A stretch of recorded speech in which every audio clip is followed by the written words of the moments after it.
behind my back, and I'm talking to myself at night because I can't forget. Back and forth through my mind behind a cigarette, and a message coming from my eyes says, leave it alone.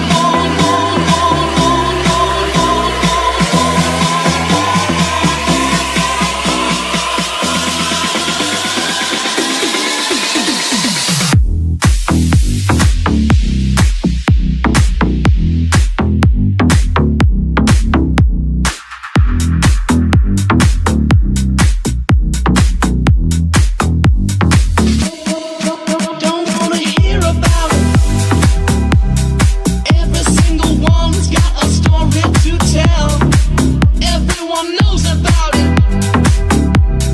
From the Queen of England to the hounds of hell. And if I catch it coming back my way, I'm gonna serve it to you. And that ain't what you want to hear, but that's what I'll do.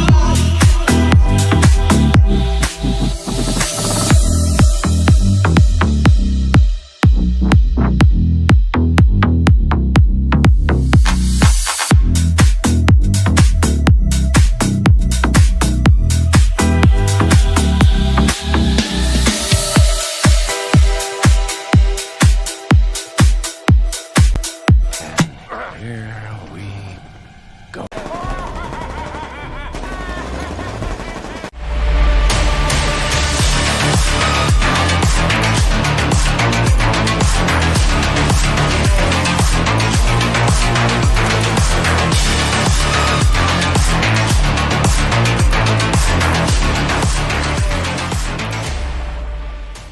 Be careful what you wish for, Parker.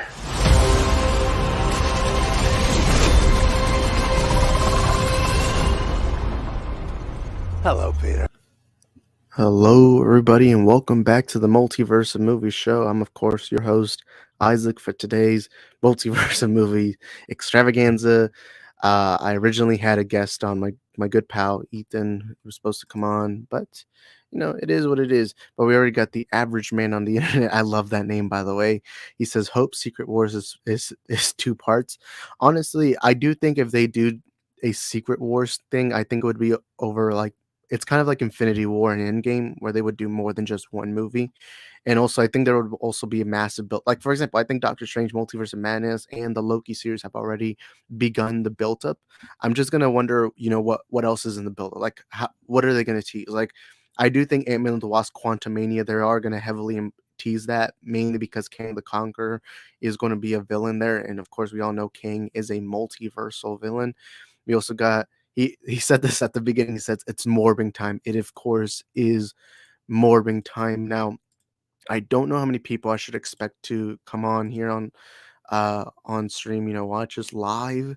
But whoever is here, thank you guys for being here. Now, I would turn on the camera. You guys know I prefer to do my live streams with the camera on, but right now I cannot because the camera, for some reason, the internet just starts buffing if I turn on the camera. So we are going to do audio only today. We already got some votes in.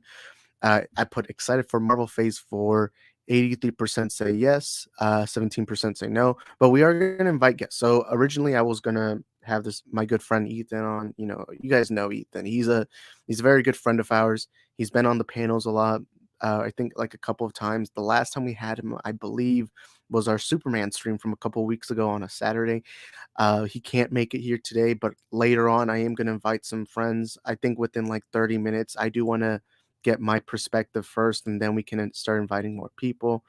And then we also got Thade. What's up, Thade? He's a good friend of ours. I'm going to invite him in like 30 minutes. I do want to give my perspective, and then I want to get like other people's perspectives. But he says, at Multiverse Movies, just got off the stream with Chris. Yeah, man, I loved hearing you. One thing I love about Thade is that you can clearly tell he knows very well about the comics, both Marvel, DC.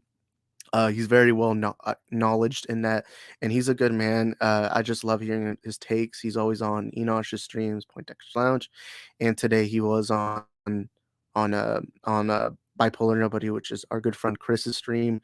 I loved hearing him, man. Thade's a great guy, and I loved having him on that one stream we did. I think it was the stream where we talked about the Chris Rock, Will Smith situation. I believe that's what the stream was. But it's always great to have Thade here. And I'll put out the link on the chat in like 30 minutes. It's just right now I do want to give my perspective, and then I'll invite other people on. But what comment? So average man. By the way, we are going to spoil Doctor Strange Multiverse of Madness. I know.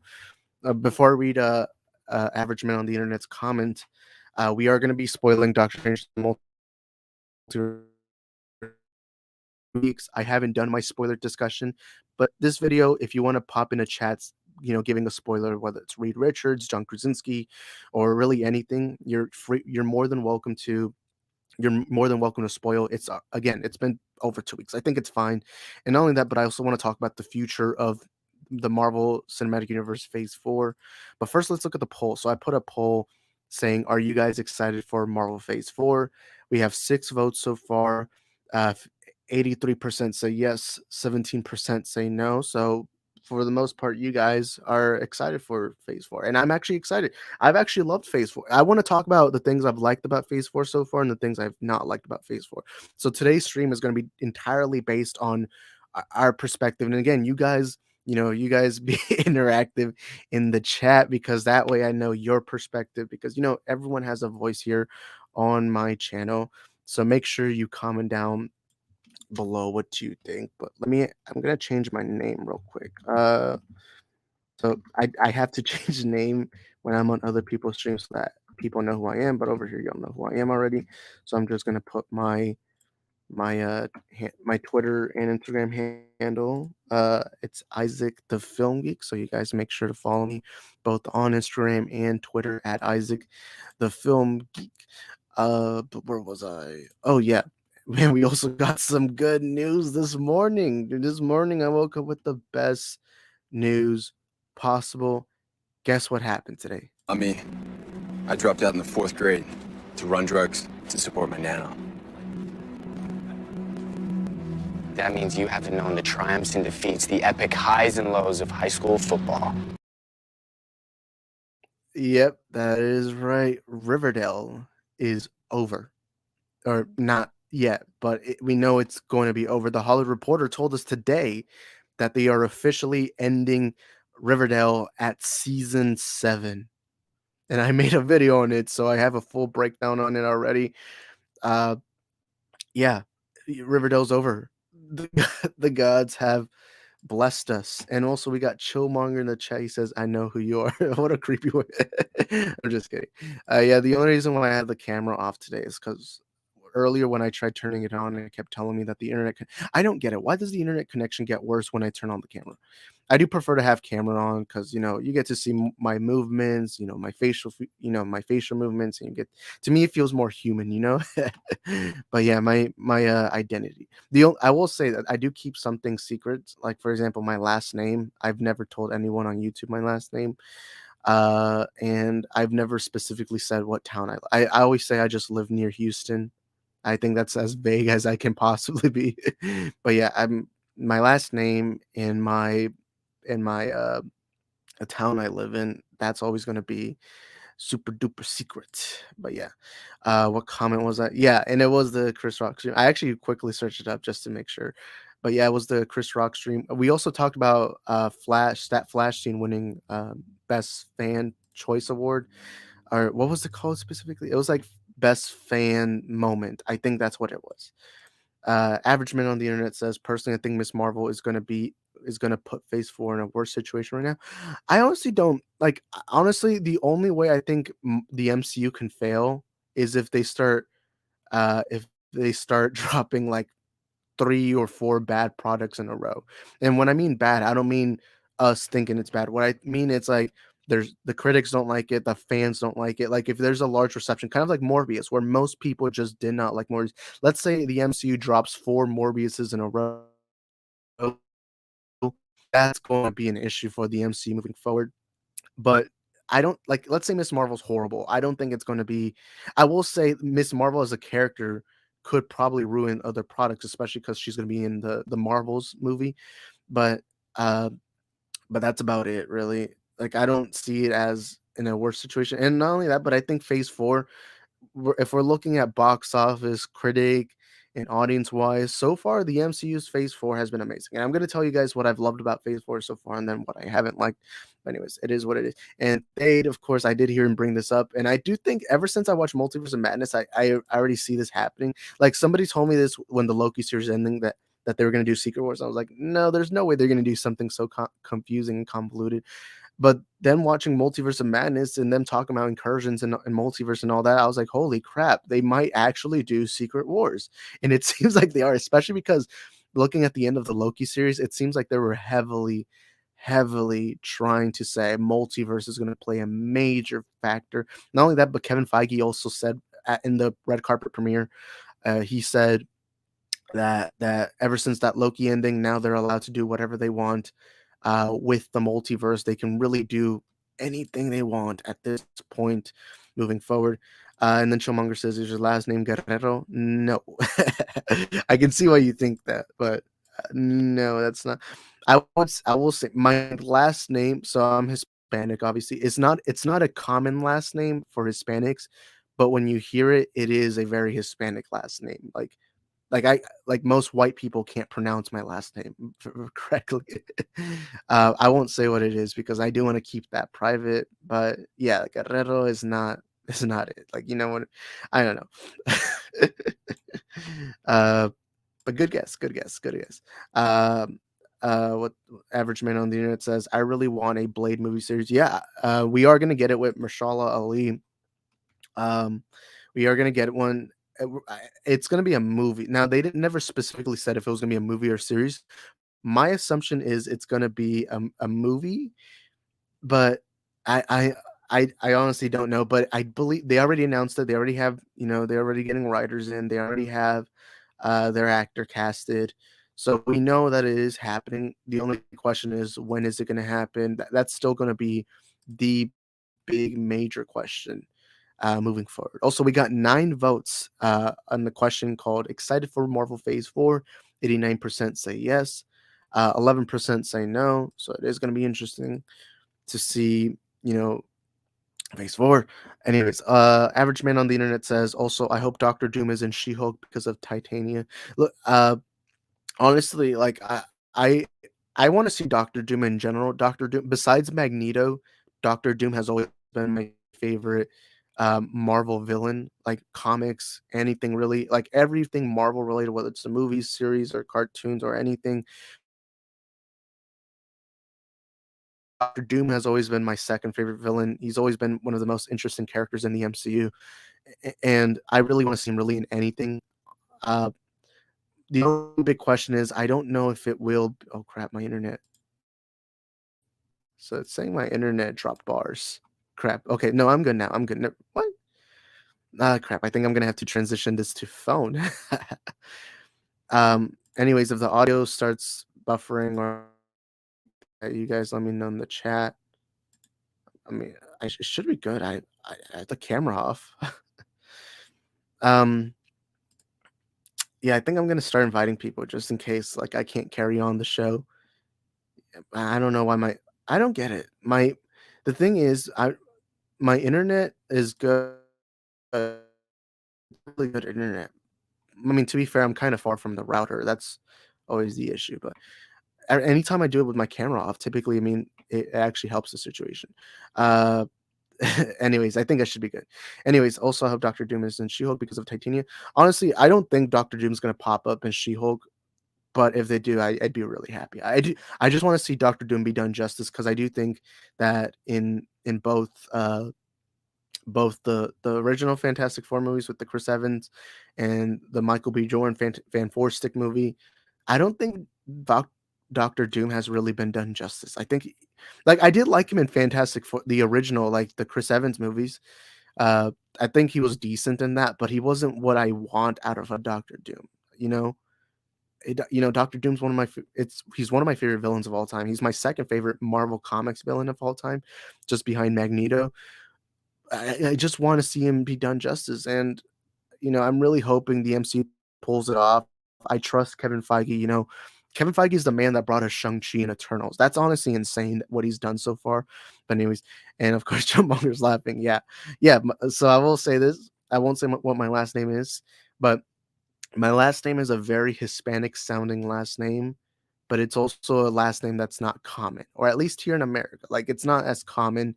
Like it's not like a Martinez or a Ramirez or I don't know, Guerrero, like Chillmonger said earlier.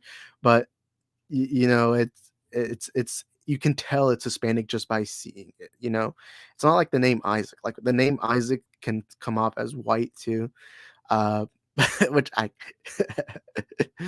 like the name Isaac on its own can sound like a white name, but my last name definitively is not a white name. I mean, most white people struggle to pronounce it, although it's not a very long last name. So it's not a long last names, but you know, I'm trying to be as vague as possible. But yeah, sorry if it's sorry.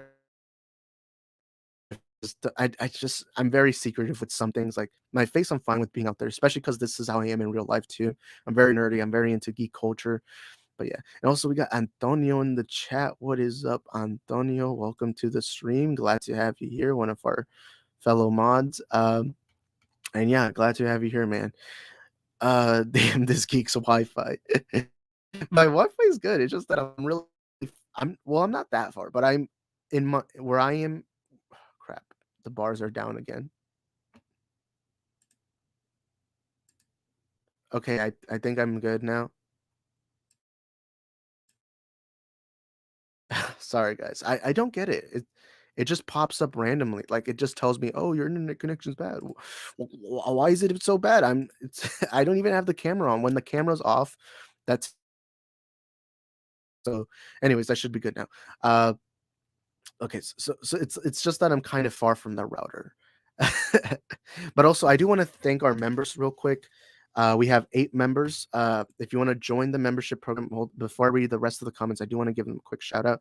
If you want to join the membership program, it is only 99 cents a month. It helps support the channel financially. And again, it's only 99 cents a month. We already have 8 members. I'll read their and you get a shout out at the end of every one of my videos, and you're given a shout out in every video. So that's the benefit because you are supporting us financially. I'm gonna list them off. Our members are Pedro Bonilla, Rhea, BK Dan, Lit Alex, the CJH, Mad Max, Ashley the Widow, and Daniel Martin. Thank you guys for supporting us financially. It means a lot. And also follow us on our social media platforms, both on Instagram and Twitter at Isaac Film Geek. By the way, I did have to make my Instagram private. So if you find my Instagram, it is private account now. Mainly because I so ever since my channel, ever since I've talked about other people or anything, I've actually gotten messages from people trying to threaten me. I actually got this very serious threat like 2 or 3 days ago. Someone saying, "Hey, I think he claimed I was anti-Snyder." It was this anonymous account saying, "Oh, you're." He was like, if you bring up the Snyder fandom anymore, I will dox you." It was something like I'm being as vague as I can because I don't want to reveal it too much, but uh, but it's just I had a pretty serious threat, and this person claimed I was anti-Snyder, which is weird because I have over 100 videos on this channel praising the Snyder Cut. I'm literally the back. If you look at my background, there's a poster of Zack Snyder's Justice League and a poster of Batman vs Superman. And you know what's funny? Out of all the posters there, the only one that has a cover on it, what's it called? Those frames? Yeah, a frame. If the only one that's framed is my BVS one, and that's because that's my favorite poster, and I wanted to keep that one safe. And also, I'm not paying for more frames because I don't need that much. Um, yeah, Chillmonger says ignore these accounts. Don't give them any airtime. Yeah, you're right. I don't know. I just wanted to bring it up because I did get questioned why my Instagram is private. It's weird. My Instagram's always the one that's targeted. It's rarely ever my Twitter. I don't know. It's weird. Which is weird because I'm very calm and relaxed in all my videos. Like I don't. I mean, well, I used to have a problem where I was a little more aggressive, but in the last couple of months, I've been more relaxed, more calming. I've been kind of more I kind of realized that I need to take it into an educational perspective where I have to be calm, relax, get my point across, and then that's about it. But also, we got 7 people on the stream. Y'all smash the like button and let me catch up with the rest of the comments and vote on the poll so we know whether you like uh, what's going on in phase 4. But okay, what comment was I on? Uh, K- basically what Kate Bishop was. Yeah, well, not exactly, but it is. You could say that.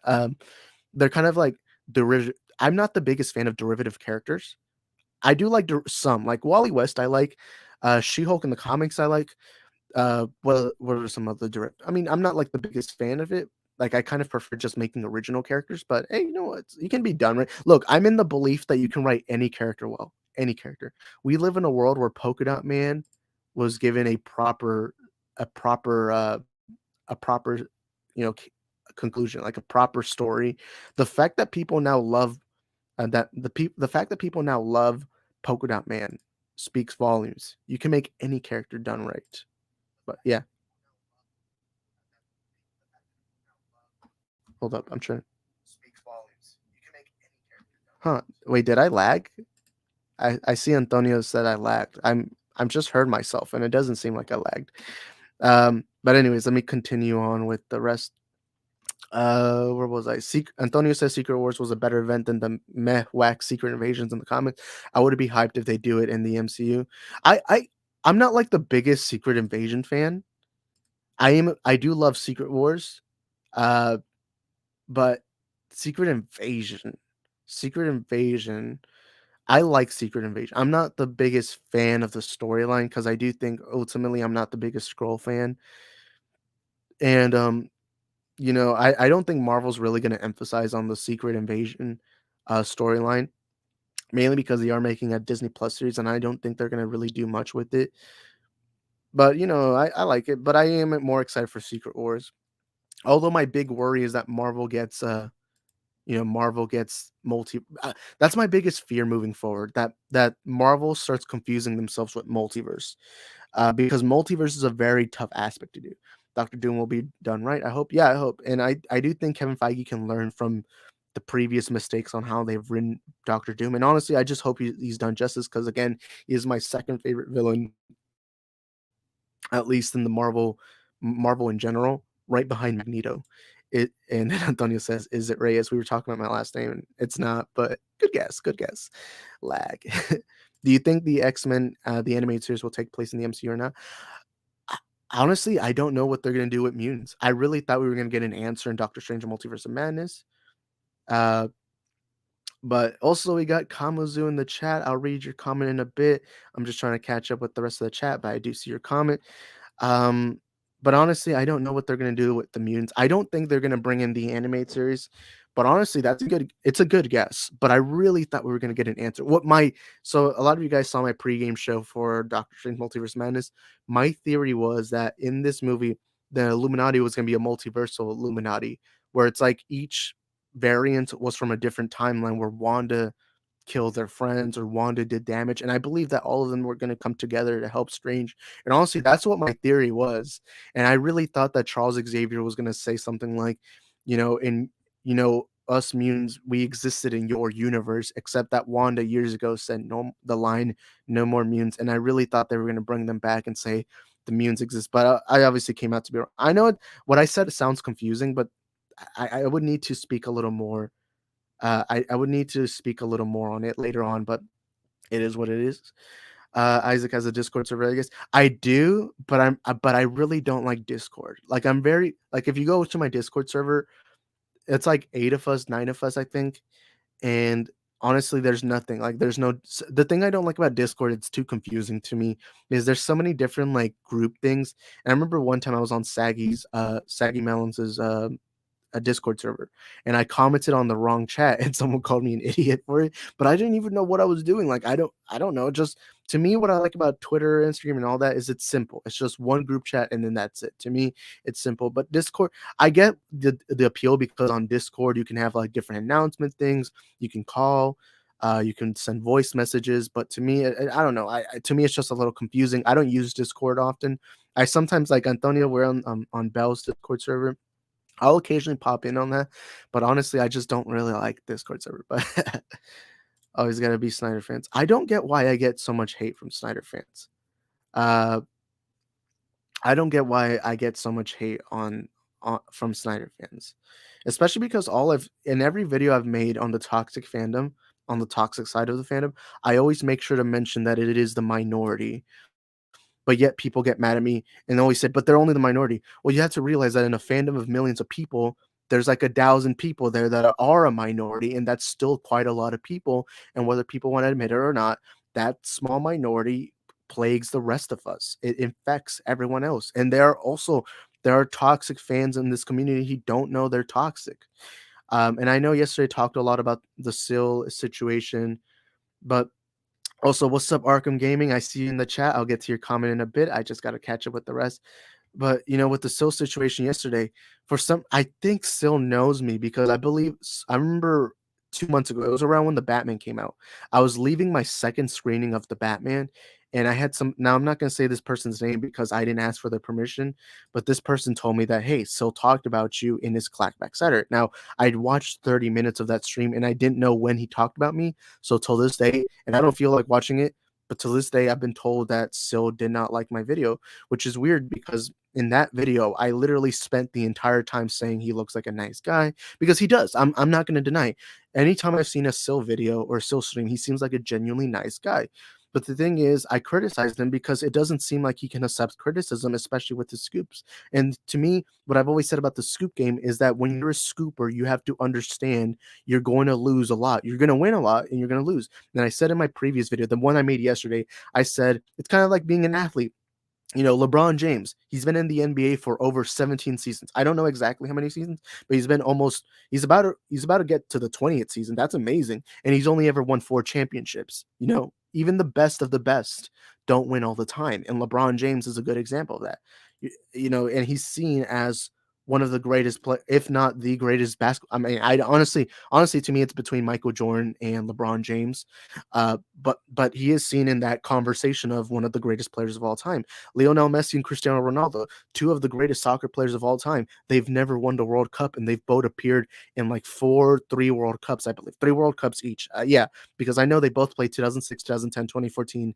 Oh, in 2018. So my bad. It was 4. And they're about to get to the 5th. But they've never won the World Cup, even though they're 2 of the greatest. And that's the thing about scoopers. Scoopers never seem to know that they are wrong and that they get things wrong. And to me, Andy Signor is an example of that. Andy Signor, like a month prior to the Snyder Cut being announced, he said that it was never going to happen. He said that HBO Max, that Warner Bros. And HBO Max were never going to greenlight it. But guess what happened? It got greenlit. And then after that, he started backtracking, saying, well, they never wanted to at that moment. And then, no, you have to accept you lost. Everyone loses. All of us loses. Why do you think divorces happen? Because people lose in their life. Why do you think people go to jail? People lose in their life. Everyone loses at something. And Sil got this.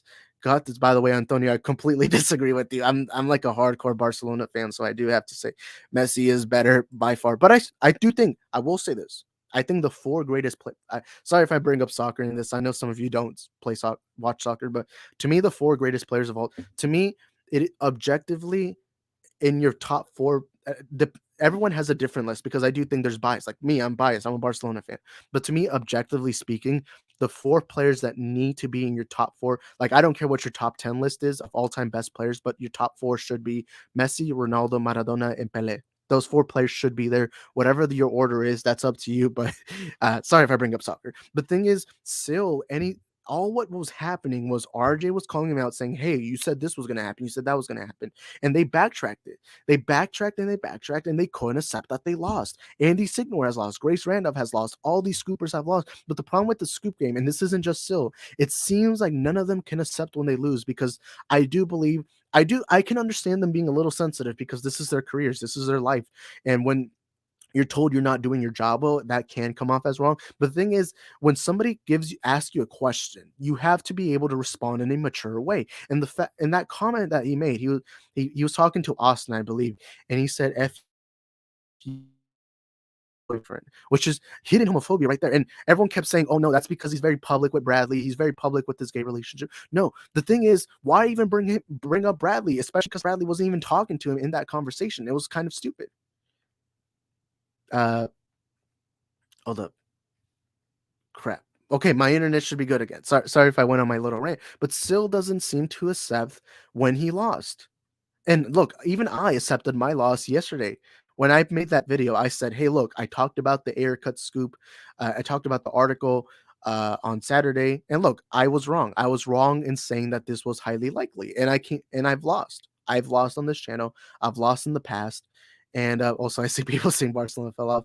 Dude, trust me, we're coming back. I'm telling you right now. And look, a year ago I was like the most like, dude, I'm a hardcore Barcelona fan. I can tell you right now that I've been a fan of Barcelona for over a decade. Trust me, dude, we're coming back, especially with Laporta in, and then of course we got Xavi. I mean, yes, our ending to the season was horrible, or not really horrible, but it was bad. But looking at what Xavi's doing with the young talent with Pedri, Ansu Fati, and all these players, we're definitely coming back. But sorry if I'm getting derailed. But yeah, a lot of people don't know this, but I'm a big soccer and basketball fan. Everything else, but yeah. Um, but yeah, the Sill situation, what frustrates me is it doesn't seem like he can accept that he lost, and he lost. I'm not saying he has to come out with the public video or stream or anything, but he doesn't have to do that. He doesn't owe any of us anything. But the thing is, when people are rightfully criticizing you, accept that criticism. You don't have to respond. You're welcome to respond anyway. But at the end of the day, you lost. And the thing is, it seems like Sill has this echo chamber of people who can't. It's the thing. They Sill, and I'm gonna say this right now. Sorry if I bring up Max in this. Sorry if I bring up my good boy, Max, who I have an image right here. Sorry if I bring up my good boy Max. Max actually told us that that Sill unfollowed Max, and all Max has done is defended this man, defended Sill multiple times, and Sill unfollowed him just because Max associates himself with people who criticize Sill. Like for example, he often has Eddie on his panels. He often has RJ, Matt Jarbo, all these people, and it Sill unfollowed him. That to me shows that he has a lack of accepting criticism. I have this close friend of mine, and she actually helps me with my channel. I'll always let her review my videos before I upload them, and she'll tell me what's wrong, and I often listen to her criticism. And so I made this video, I believe, it was the Ezra Miller situation. It was, I think, the second video I've made on the Ezra Miller situation, which is when we heard the death threats. And she told me, look, hey, I should probably wait till everything's done and over with. And she also told me this about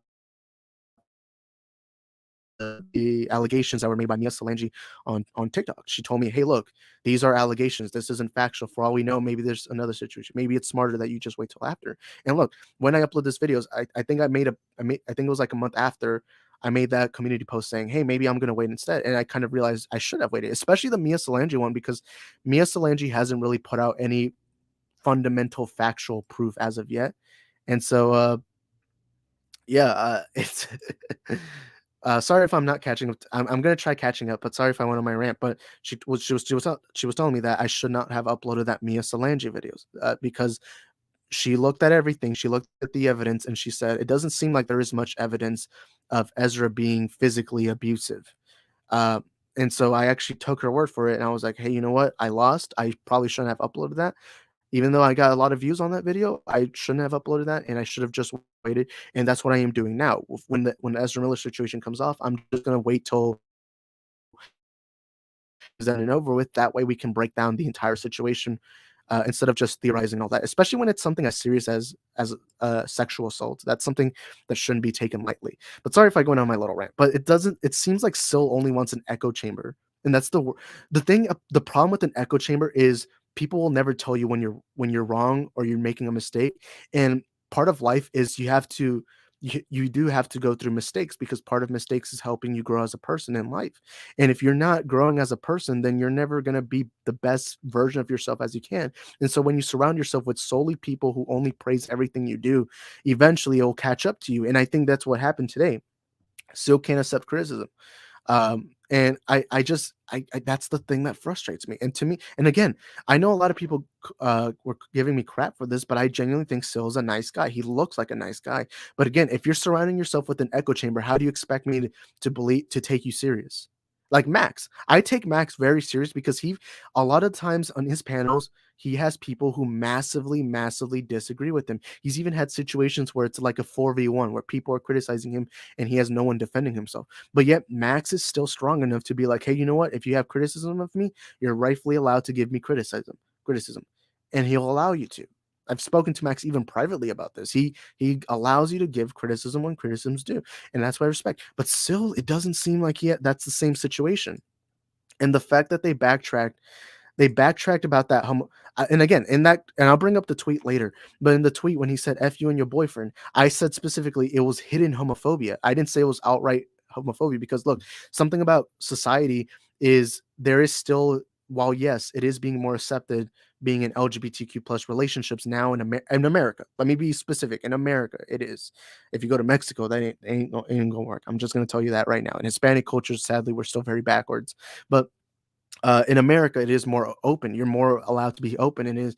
But the thing is, we're barely getting into it. I mean, literally, just 4 years ago, you could put the F slur on Twitter, and no one would care.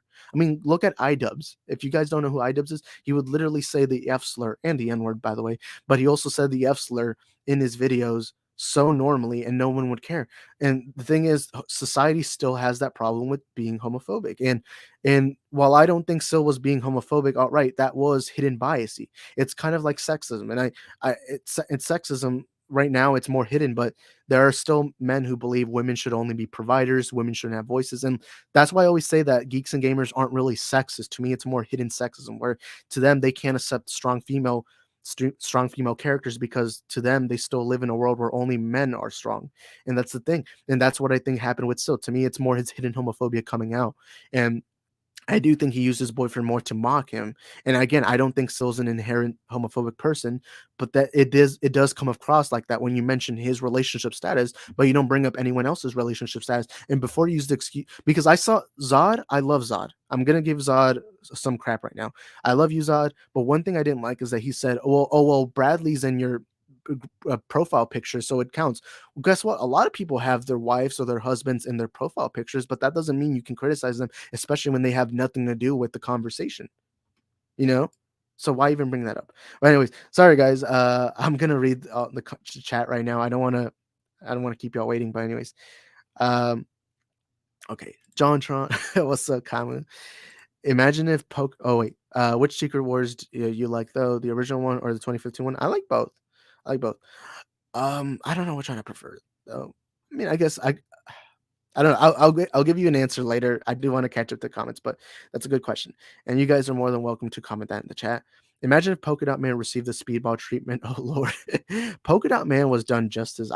To me, well, to be fair, it's not like you could mess up Polka Dot Man because a lot of people were not familiar with Polka Dot Man. I mean, there was a lot of lists where they would, the list of dumbest comic book characters, and always Polka Dot Man was always at the top. But yeah, I can't wait for Condiment King to show up in Peacemaker season 2. I'm just kidding, but I would like to see Condiment King. That would be cool. But yeah, Polka Dot Man was done justice. That's why I always say, to me, it doesn't matter what character you do as long as you do them right. Like any character, like for example, the Wonder Twins movie, I thought that was a stupid idea. I won't deny it to you because the Wonder Twins have never really been that interesting, especially because their powers are pretty stupid. And not only that, but they casted the guy who plays Archie in Riverdale, and so I was never interested in it. Um, but Polka Dot, but yeah, I was like, hey, you know what? If you get a good writer, you get a good director. Hey, you get a good movie. At the end of the day, a good filmmaker is a good storyteller is a good storyteller. It is what it is. And Polka Dot Man, I use Polka Dot Man as an example. You can use, no matter if the character is unloved or unhated. Like that's what I always hated, how Ryan Kinno kept saying, "Oh, you can't do America Chavez because she's not loved from the comic fandom, from the comic community." And look, I'm not the biggest America Chavez fan. Yes, I don't like her because she's Mexican, guys. Yeah, I don't like her. Yeah, I don't want Mexicans in my comic. I'm just kidding. I'm just kidding. You guys know I'm Hispanic. But I always said, who cares? As long as you get a good writer, as long as you get a good director, as long as you get somebody who can write them well, you get a good character. And the best example is Polka Dot Man. Polka Dot Man literally only appeared in like 4 or 5 something comics. And guess what? A lot of people loved Polka Dot Man in the movie. And yeah, he was changed. Even his design. He didn't have his bat. It wasn't comic accurate. He didn't have his bat. And guess what? Who cared? Because he was still done really well. And the smartest man arrived. And sorry, guys, if I'm going on a little rant. It's just I haven't streamed in a while. If you notice, my content's been getting longer. Like I didn't mean to do this, but when I made my Matt Jarvel video, I accidentally made it 55 minutes. But that's because I tend to kind of derail myself. But anyways, Chillmonger says Feige wouldn't want to be attached to anyone else's story. The X-Men will be original. I agree with you, Chillmonger. Kevin Feige has shown he doesn't really want to be attached. The only question I have is, what is he going to do with Daredevil? Because it is Charlie Cox, and it is what's the guy who plays Kingpin? I can't remember his name off the top of my head. crap, why am I forgetting his name? I don't remember, but you guys know who I'm talking about. I do wonder what they're gonna do with that, but for the most part, Ken Feige doesn't like to play with anyone else's toys. Sorry guys, I'm drinking right now. Um, Antonio says, Isaac, you're only on Bell's Reeves server though. Yeah, I'm on Bell's. I'm also on Superwise's server. The thing is, I don't like. I'll often pop in because a lot of people on Bell's server I know, like Antonio's there, Arkham Gaming's there, but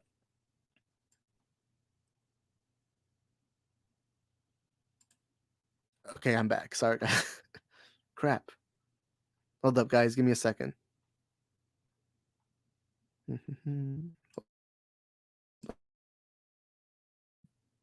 Okay, I don't get why my sorry guys. Okay, I'm back. I'm back.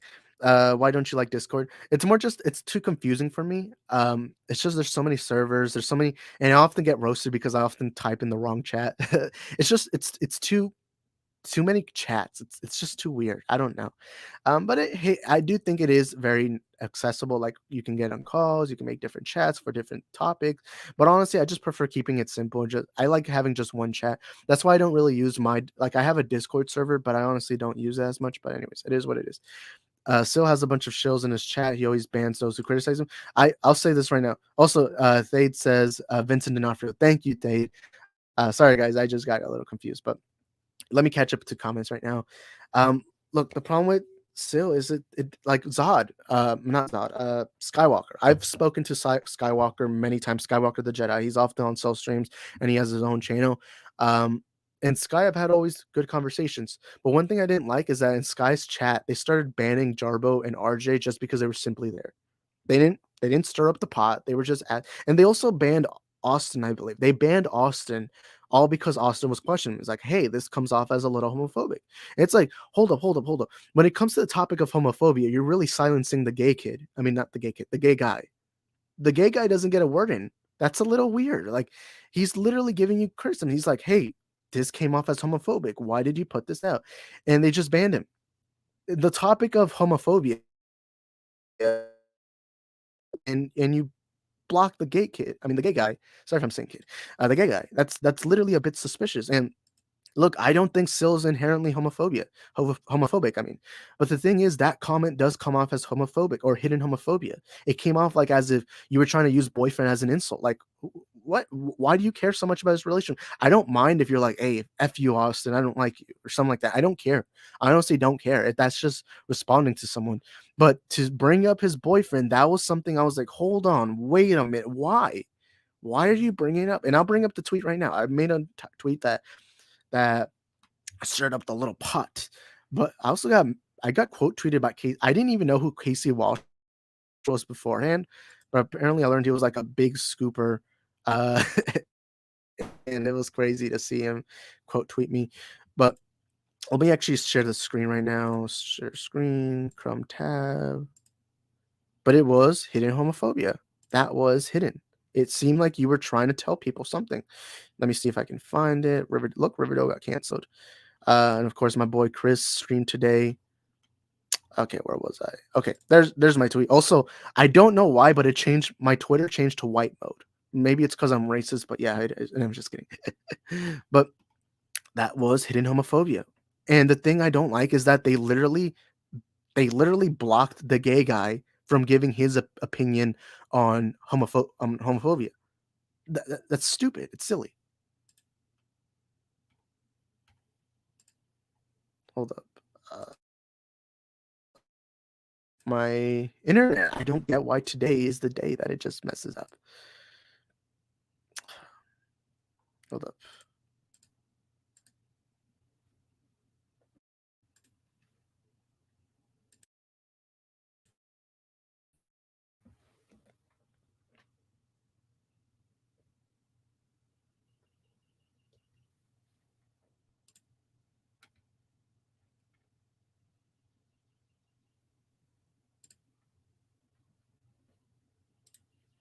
Yeah, I think I'm gonna remove the Twitter thing because there we go. I'm back. Sorry, guys.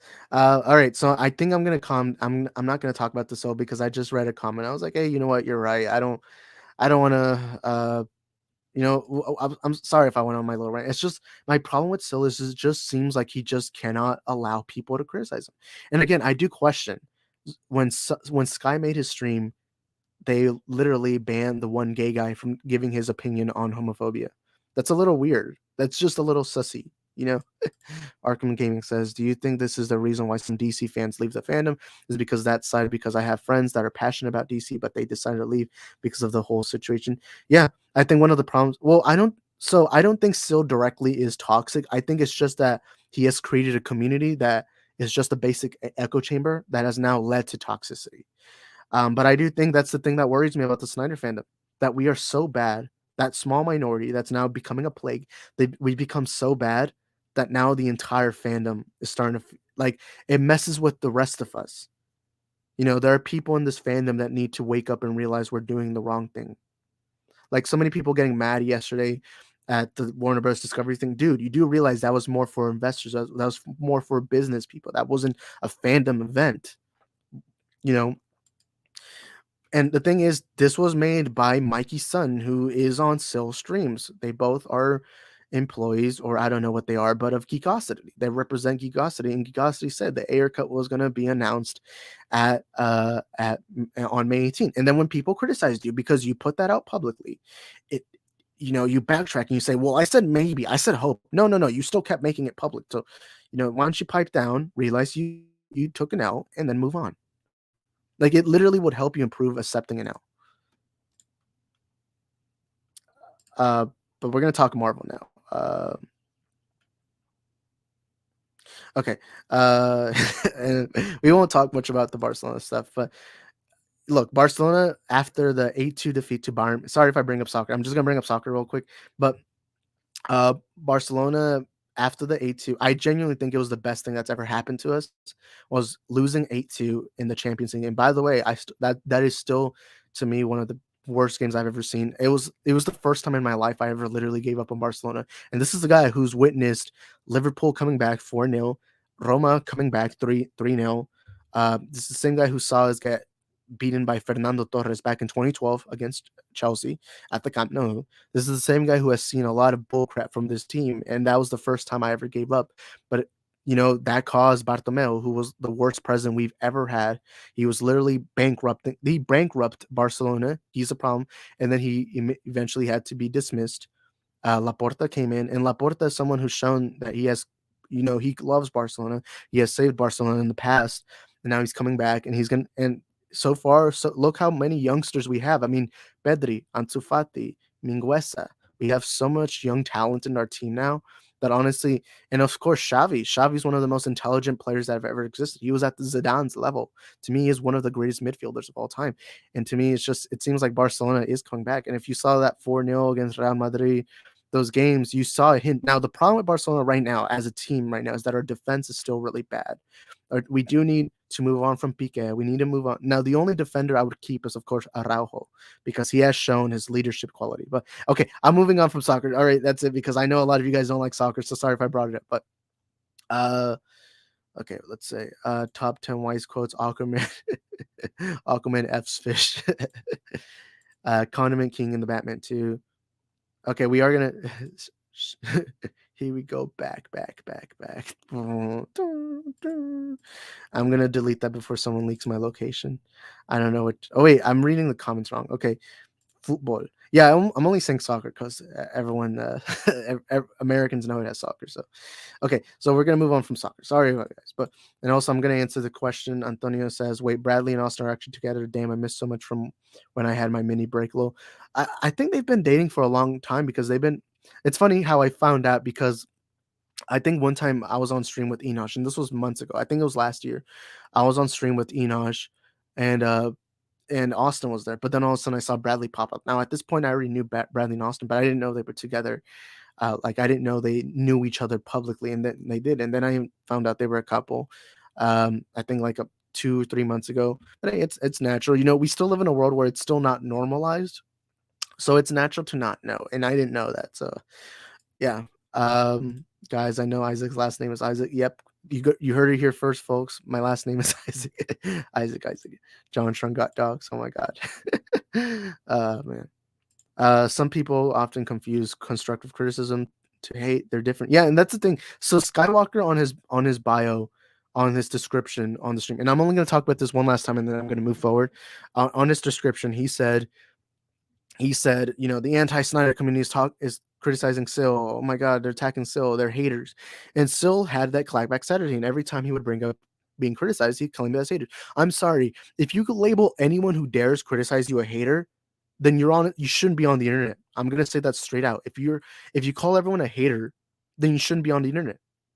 Criticism's not hating. Criticism's literally there to help you become a better person. When I get criticism, I often say, "Hey, you know what? I understand your perspective, and I'll try becoming better, the best version of myself, because that's what criticism is." But when you label everything hater, you're never going to grow as a person. This isn't just internet stuff, and you should honestly leave the internet if you cannot handle criticism, especially when a gay guy is talking to you about the topic of homophobia. You know, literally, you're talking about the topic of homophobia, and literally you start and you block the gay guy. You block the gay guy on that stream.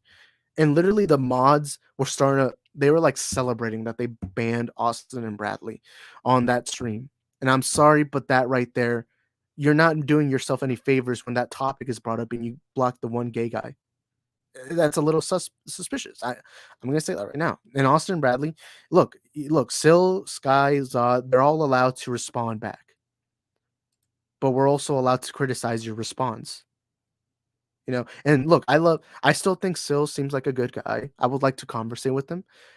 Zod, I actually conversate with Zod quite often. I actually like Zod. He was one of the first people I've met on YouTube over a year ago, and even I think a couple of days ago he blocked Eddie, and I called him out, and we messaged. We were like, hey, you know, it was a misconception. He unblocked Eddie and all that, and you know, we kind of just moved on, and we were like, and I love Zod because even Zod said that I'm a good guy, and I like that about Zod. And you know, I'm you know, I will criticize that Zod seems to suck up a lot to Sil though, but that's because Sil only allows people who suck up to him. He didn't even promote Project Justice League.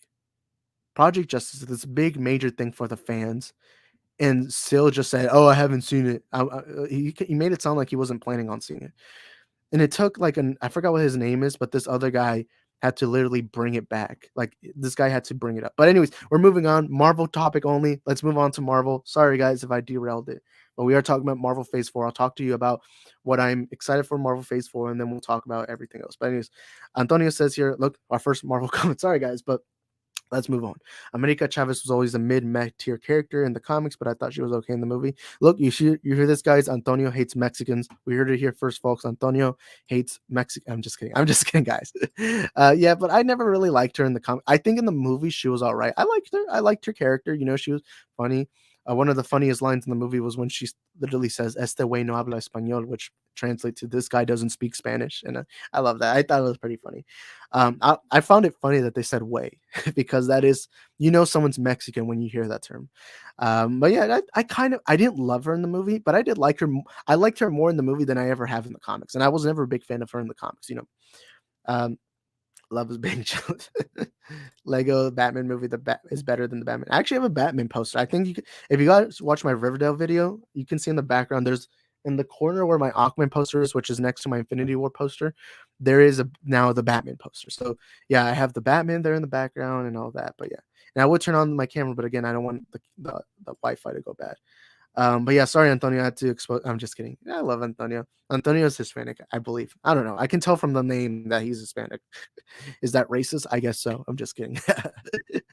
I feel like one day I'm gonna put out because I often make fun of Hispanic people because honestly I don't care. I grew up in a Hispanic household. I grew up with mainly Hispanic people around me. I am Hispanic, both Mexican and Salvadorian. I grew up in literally so I live in a town near Houston where the second biggest population besides white people. So I grew up in a Hispanic culture where we kind of we make like it's weird. I'm actually gonna say this. The people who hate Hispanics the most are Hispanic people because like if you're Mexican, you're gonna make fun of Salvadorans. If you're Salvadorian, you're gonna make fun of Hondurans. If you're Honduran, you're gonna make fun of Puerto Ricans. You're gonna make fun of Colombians. You kind of make fun of everyone, honestly, and that's why I make a lot of these jokes because I honestly I just grew up making fun of Hispanic culture. So I don't, and I am part of it because I'm literally I'm like the most I'm like very there's a lot of stereotypes out there that I kind of have fallen into. Like, for example, I used to mow lawns. Well, I still do, but that's more at just my home. But yeah, it's a stereotype. I don't care. And again, I grew up with literally many Juans, Jose's, Juan Pablos, whatever you want to say. So honestly, I don't care. Where was I? So sorry if I make people uncomfortable making these jokes, but honestly, it's just in my natural self to just make fun of jokes, jokes like that. But I don't care.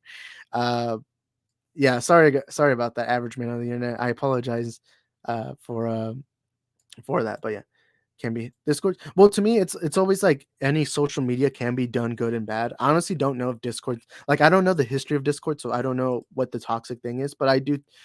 Well, I mean, anything can be used. Even my channel. My channel can be used for toxicity. I think anything can be used for toxicity. That's why I don't like when people are like, "Oh, Twitter is a censor area. It's a you get censored and all that." No, it's just as long as you're in the right crowd, you're good. You're good.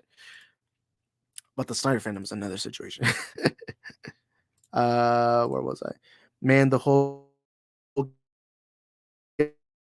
he's getting super old, but all of that is gone in She-Hulk, I guess. I do wonder how they're gonna answer that, especially because in Shang-Chi they kind of say that he can transform back to his human self. Oh crap, my internet again. Okay, I'm back. Sorry guys. I don't know. To be fair, so one of the things I do when I do streams or anything like that, I have to leave my computer on for like an hour, turn on the Wi-Fi, turn it on, and then it's good. That's why you see some of my streams are good, but I actually opened my computer like 10 minutes before streaming. Yeah. Uh, so yeah, we're gonna move on from DC talk right now. And Average Man says people should stop caring about fandoms and just enjoy the thing they're interested in without caring about the other people interested. I do agree with that, but I do think we should sometimes call it out, especially when you have a platform. That's why I made it my deal to call it out. But yeah, um, but yeah, sorry, we're gonna move on to Marvel. And yeah, Antonio got exposed. We were canceling Antonio. I'm just kidding. Number one public Anthony. Wait, Antonio. Yeah, sorry, Antonio. I had to call you out for your racism. No, I'm just kidding. I'm obviously kidding, guys. It's a joke, you know. Bro, average man on the internet, bro. It even makes more sense. Antonio's profile pic is the American border. I actually can't see it. Wait, I'm trying. Let me look close. Let me zoom in right now. I can't see what his profile image is. Captain America. Uh, I can't tell the background though. Sorry. To be fair, I can't see it. It's a little too big, but uh do you think John Krasinski will return? I think there's a good chance, especially that John Watts left the project. Also, we got 16 votes, 88% say yes, excited for Marvel Phase 4, and 12% say no. It's actually weird how Phase 4 started because, of course, the pandemic happened. We went over a year without any Marvel movies or shows, and then WandaVision came out. So let's actually go into a list. I'm going to try making a Google Docs right now. And we're going to make like a list. And we'll talk about the things that have come out, and you we'll we've liked, and you a little game, but uh yeah, let me get the Google Docs. Oh wait, crap, I don't think I'm gonna be able to do that. Okay, well, what division? Oh, crap. um Crap, what's up?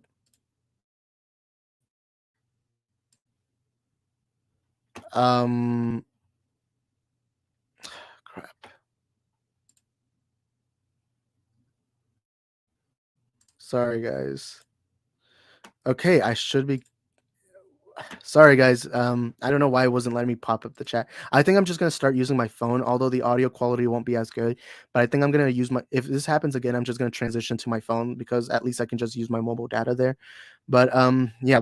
Sorry, guys, if I made a mistake. But anyways, we got Chris in the chat. By the way? You know what? I'm gonna do it right now. Chris, right here, moderator, because I love Chris, and Chris is a really good guy. And I was on his stream for a bit earlier, It was his first stream that he's done in a long time. So it was good. It was good to see you. It's good to see you back, Chris. And yeah, I love Chris. Shout out to Chris. He says the new Mr. Fantastic is going to be played by William Shatner. The Scooper told me, "Hey guys, he's we heard it here first, folks." Chris broke the news. Man, I really hope I you know I don't know how someone can become a Scooper. Honestly, I would never put my neck on the line like that. Of course, we know Chris is joking. Uh, I am 13-year-old Twitter user. Hey, where's Antonio? Antonio, I go sicko mode even though I'm not Mexican. Honestly, look, I must say this person. Look, I make fun of Hispanics all the time because I am Hispanic. I don't care. I do this in my.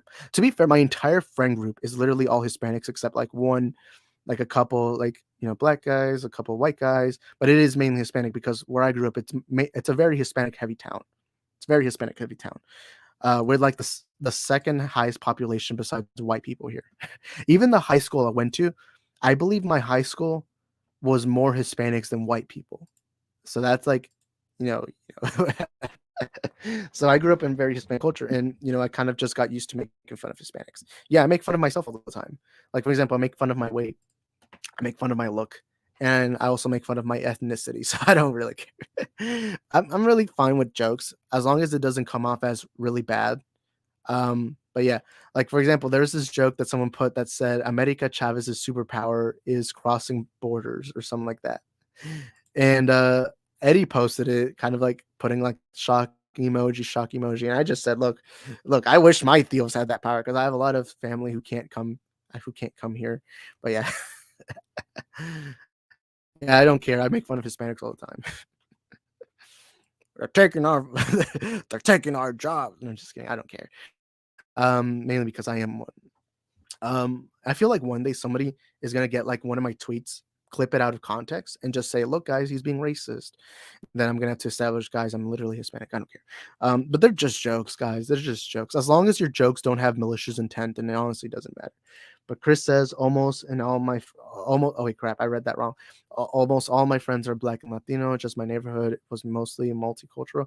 Yeah, and Thade also brings it up. Yeah, there's lots of Latinos here in Texas. I live like 5 hours away from the Mexican border.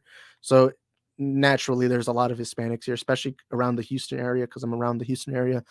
Uh, Latino, so it's like normal. And I've kind of it's weird because I've said this before. The only people who hate Hispanics more than the people who hate Hispanics the most are Hispanics because literally you go to a Salvadorian and you tell them you're from Guatemala, they'll start mocking you. Or if you're from Guatemala and you tell them you're from Honduras, they'll start mocking you, Mexican, whatever. Every Hispanic makes fun of each other. It's the thing that I always find funny. And look, I'm half and half. I'm half Mexican, half Salvadorian. And yeah, I've seen that a lot. People will like make fun of you just for being you know any and it's funny because it's Hispanics ourselves, like we mock ourselves. So it's little it's why I make all these it's why uh it's why I mainly make these jokes because it's kind of like the jokes I just kind of got used to. I just grew up in that. I grew up in that culture. I also grew up in a culture where a lot of people got deported, but it is what it is. But yeah, we'll move on. We'll talk Marvel. Plus, my mom's Cuban. Oh, that's awesome, man. That's cool. Uh, I have a couple of friends that are Cubans. To be fair, where I'm from, there's not a lot of Cubans. Like where I'm from, it's mainly Mexicans, Salvadorians, Hondurans. That's like the three big, especially Mexicans. But to be fair, I only live like 5 hours away from the border. Um, but it's like that's the highest population. There isn't a lot of Cubans, Puerto Ricans, and all that, but there is still that population here. But yeah, it is what it is. I'm in New York. Oh, that's awesome. New York. I've never been to New York. I know the big hype is always to go to the Big Apple. I'm not the biggest travel person. My favorite time to relax is just being at home and watching movies. So I'm not like the biggest like traveler. And also I have a friend who I went to high school with who lives in New York. So I could hit him up one day, but it is what it is. It's mostly filled with Dominican. Yep, that is true. I know in New York there's a lot of Dominicans and Puerto Ricans. I actually have. I won't. So I got to be very vague when I talk about my family, but I do have some family that is Dominican. They're not blood related, but they're married to one of my own. Like Like my uncle met a Dominican, got married, and now I have some Dominican family. It is actually interesting to see Dominican culture. Like, one thing that I found interesting in Dominican culture is they put corn in a lot of their food. I remember when I went to my uncle's house, they made a pizza, and I didn't know this, but I tasted corn and I was like, I was confused. So I looked and there was corn, and it wasn't just like pepperoni where it's at the top, the top. It's not like the toppings. It was literally within the cheese and the tomatoes. There was a corn, and I didn't know this, but Dominicans love eating corn on pizza, or at least they did. I don't know about all of Dominican. But yeah, I know New York has a lot of Dominicans and Puerto Ricans. Uh, anyways, um, where was I? Crap. Okay, the internet's back. Okay. Uh Dreams before Doctor Strange 2, thumbs up. Dreams after Doctor Strange 2, dead. Oh my god. That's actually interesting that your dreams are just multiversal variants of yourself. That's actually pretty interesting. Uh I've had some weird dreams too, so that's kind of crazy. Um Dade says, I mean, I bust my balls on fellow Italians, don't I, Chris? So does Family Guy. Oh my god, Family Guy has a lot of Italian jokes. I think that just happens in culture, really. People within each other's cultures just kind of make fun of each other's cultures, not to be malicious, but just as kind of like mocking each other, just friendly banter. How do British people call it? Banter. I think it's more just friendly. It's not like malicious. And I do that with Hispanics all the time. So honestly, I don't I just do it as a joke. But one day someone will cancel me for it. I don't care. Chicago born and raised, baby. I live in St. Louis now. Chicago's effing crazy low. I've been to Chicago a couple, like only 2 or 3 times. Not because I was going to Chicago, but because I was actually going to Milwaukee. Like, so I have someone I know that lives in around the Milwaukee area, but because the flights are cheaper to Chicago, and she's only like 2 hours away from Chicago, um, I often go to the airport at Chicago. So I've only driven past Chicago. I've never visited Chicago specifically for Chicago. I've only driven past it, but it seems like a nice city. It is the biggest city I've ever been to. But to be fair, I haven't traveled much, but that's cool, man. That's cool. I'm from the Houston area. I've gone to Houston many times. Crap.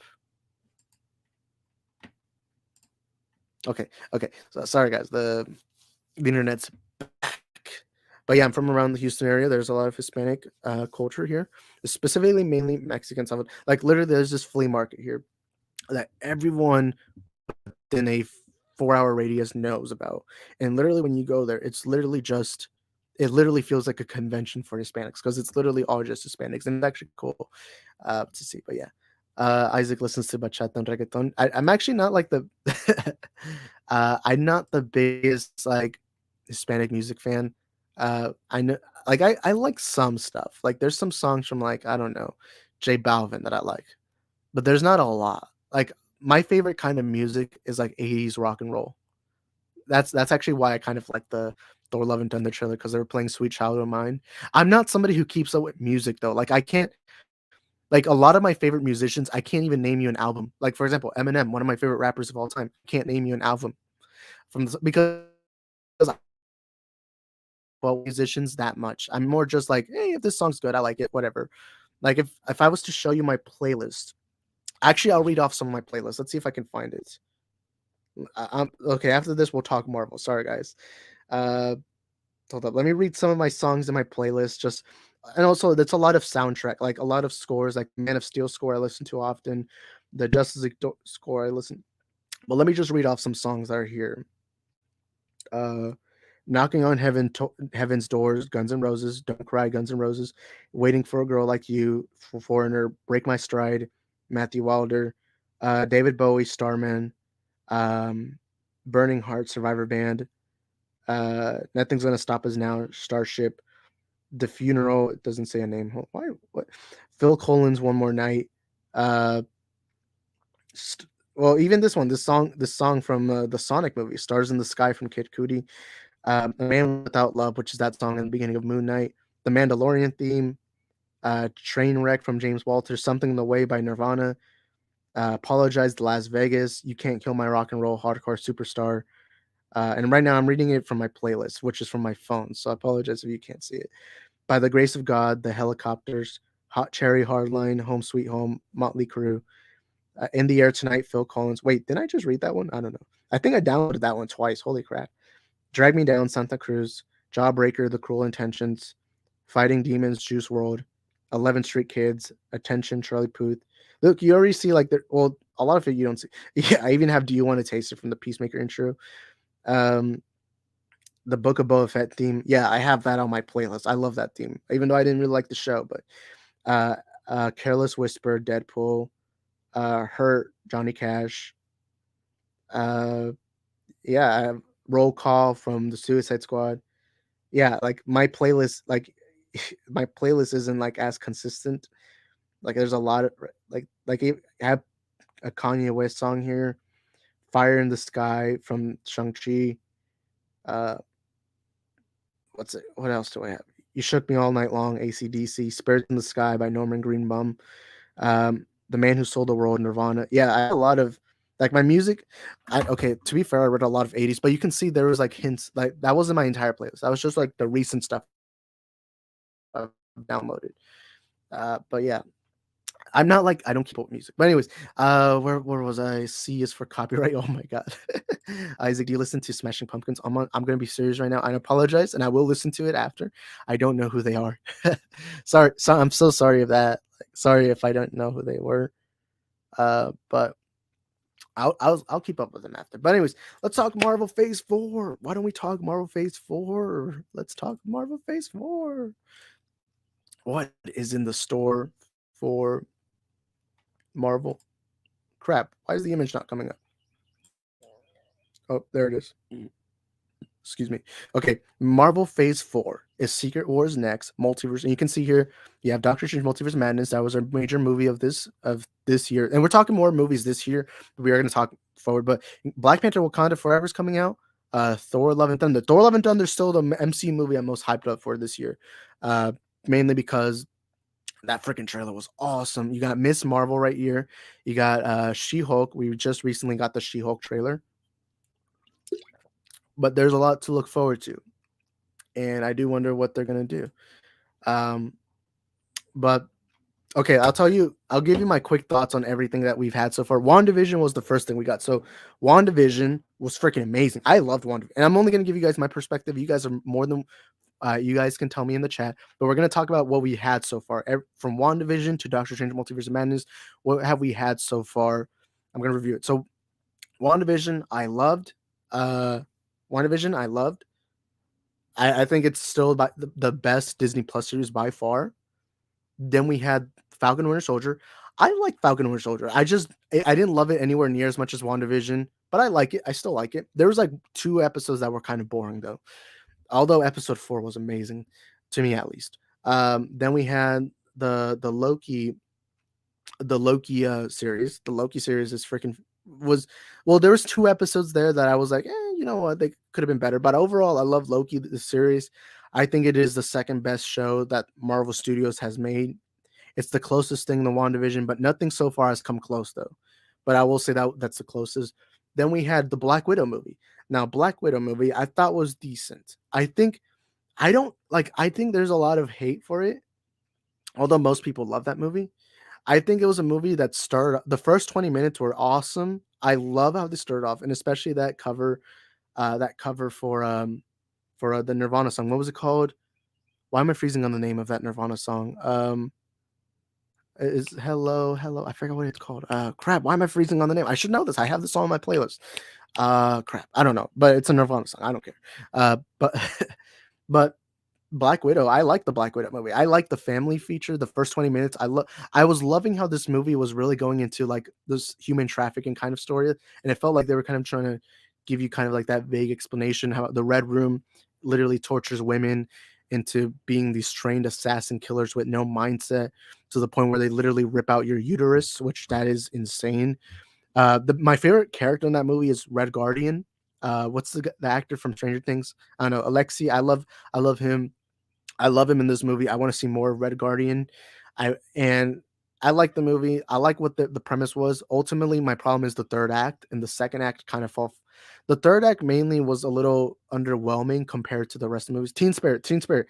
There we go. Thank you, Average Man on the internet. He says smells like Teen Spirits. Thank you, thank you, thank you. Uh, um, uh, I like what the movie was trying to do.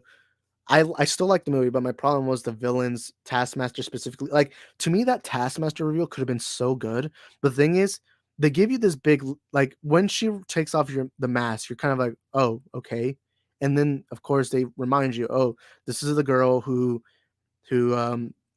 nearly died from Black Widow causing that explosion, trying to kill. I forgot the Russian guy's name, but look, that's how unmemorable these villains were. And then at the end, they just tell you, "Oh, she was brainwashed." I would have loved if it was no brainwash on that girl specifically. And also, to me, the movie just felt like it was a high schooler writing a James Bond movie. That's what it felt like to me. It just felt like it was a high schooler, and especially that ending. It literally felt like Fast and Furious level of stupidity.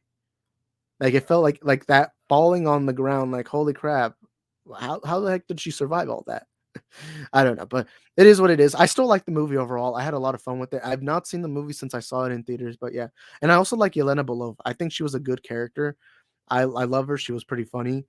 But that's it. So then we had Shang-Chi. Now Shang-Chi was a pleasant surprise because the trailers to me were decent. I like the trailers. But I wasn't expecting how good Shang-Chi was, so I rarely ever watch movies in IMAX. Like, to me, the only way I'll watch a movie on IMAX or Dolby, it would have to be a movie that I'm insanely excited for, and I believe is worthy of that. But Shang-Chi wasn't that, but for some reason, my mind was like, "Oh, you know what? I'll watch this on IMAX." Especially because at that point, I hadn't seen an IMAX movie since the pandemic first broke out, so it was, like, over a year. And I was desperate, and I thought Shang-Chi looked nice enough, and not only that, but I was excited for Tony Leung. But, oh my god, I have this little bias. I love movies about fatherhood, about the father and a son.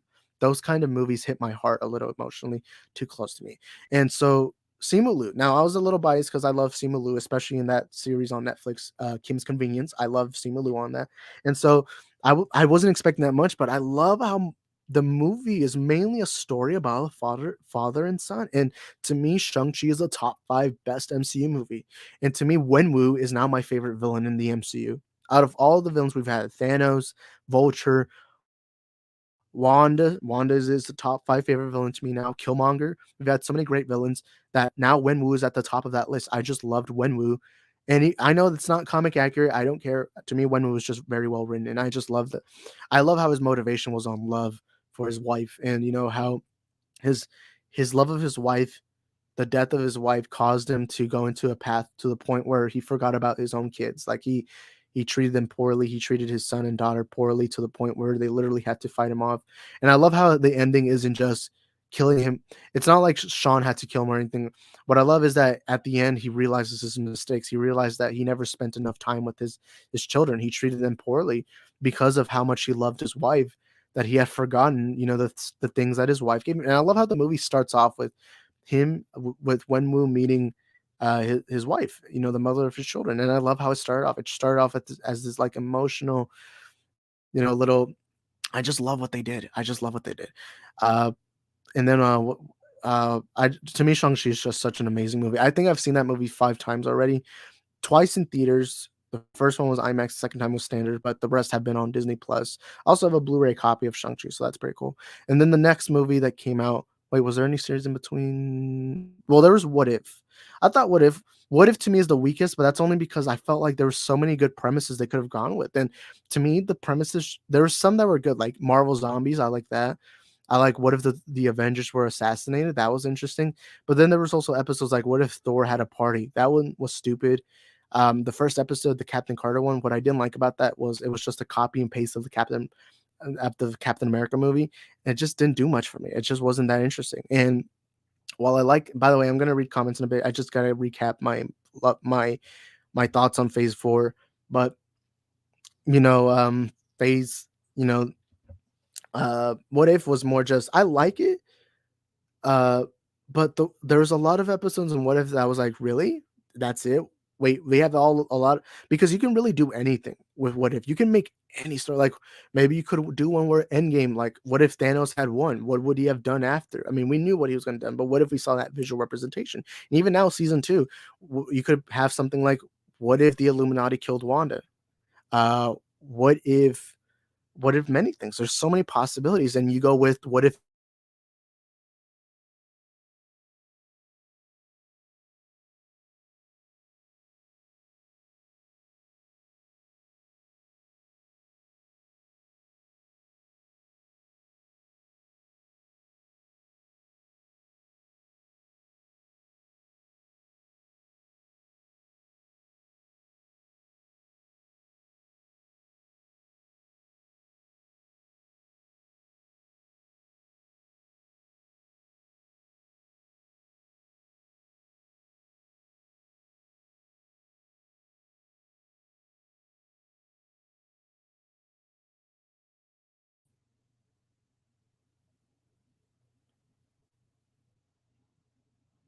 Uh, Crap. Okay, I should be good now. Sorry guys, I just got a message right now. Okay, let me move on. So where was I? So what if I think was a hit and miss? Sorry guys, I just had to fix the internet. Sorry about that. Sorry if I confused anyone. If I go silent, it's probably because I'm trying to fix something. I'm sorry about that. But in like 10 minutes, I'll send out the link to people. Uh, okay, where was I? So then after What If was Eternals. Now, Eternals to me, I was hyped up mainly because of Chloe Zhao. Chloe Zhao, of course, the reigning champion, the reigning best director, who at that moment had the best director Oscar award. Also, what was the movie? Nomadland. Nomadland is a freaking amazing movie. I really love that movie. It was I need to remember what all the movies came out in 2020 were, but I do think Nomadland was one of my favorite movies of that year. Although there wasn't a lot of movies, but still, she was the reigning champion. And then Kevin Feige had said that he genuinely believed Eternals was one of the best movies the MCU has ever done. Then the cast, you had Salma Hayek, you had Angelina Jolie, you had such a star-cast cast. And look, the trailers for Eternals, I thought they were pretty good. But I wasn't expecting it to be the best of the best because at that point, Guardians of the Galaxy was my favorite. Guardians of the Galaxy to me is just a movie that is incredibly I just love Guardians of the Galaxy. It's my second favorite MCU movie. But Eternals, literally excuse me. I went to go watch Eternals, and with every minute passed by, I genuinely kept thinking to myself, "Holy crap! This might be my favorite MCU movie." I love how it literally starts off with Erishim the Judge creating the universe, creating the Eternals and all that. The philosophy, and I didn't. I'll be honest, I didn't grow up reading Eternals comics. I was always more of a New Gods guy myself. But I don't care. I went into Eternals, and oh my god, it's a beautiful movie. It was made so beautiful. To me, it is now my favorite MCU movie, and I was not expecting that. And the thing that I've loved so far about the MCU Phase 4 is that they are now going unique. They are going with their own stories. They're doing something unique. Every story feels unique, and I've loved that. Um, and I've loved that. And Eternals was just it was I remember when the movie finished. Now, to be fair, I didn't really like the post credits all that much. I mean, they're pretty decent. They're far better than the horrible ones on Morbius and better than the Doctor Strange post credits. Uh, but well, I did like the Doctor Strange post credits. But Eternals was just wonderful.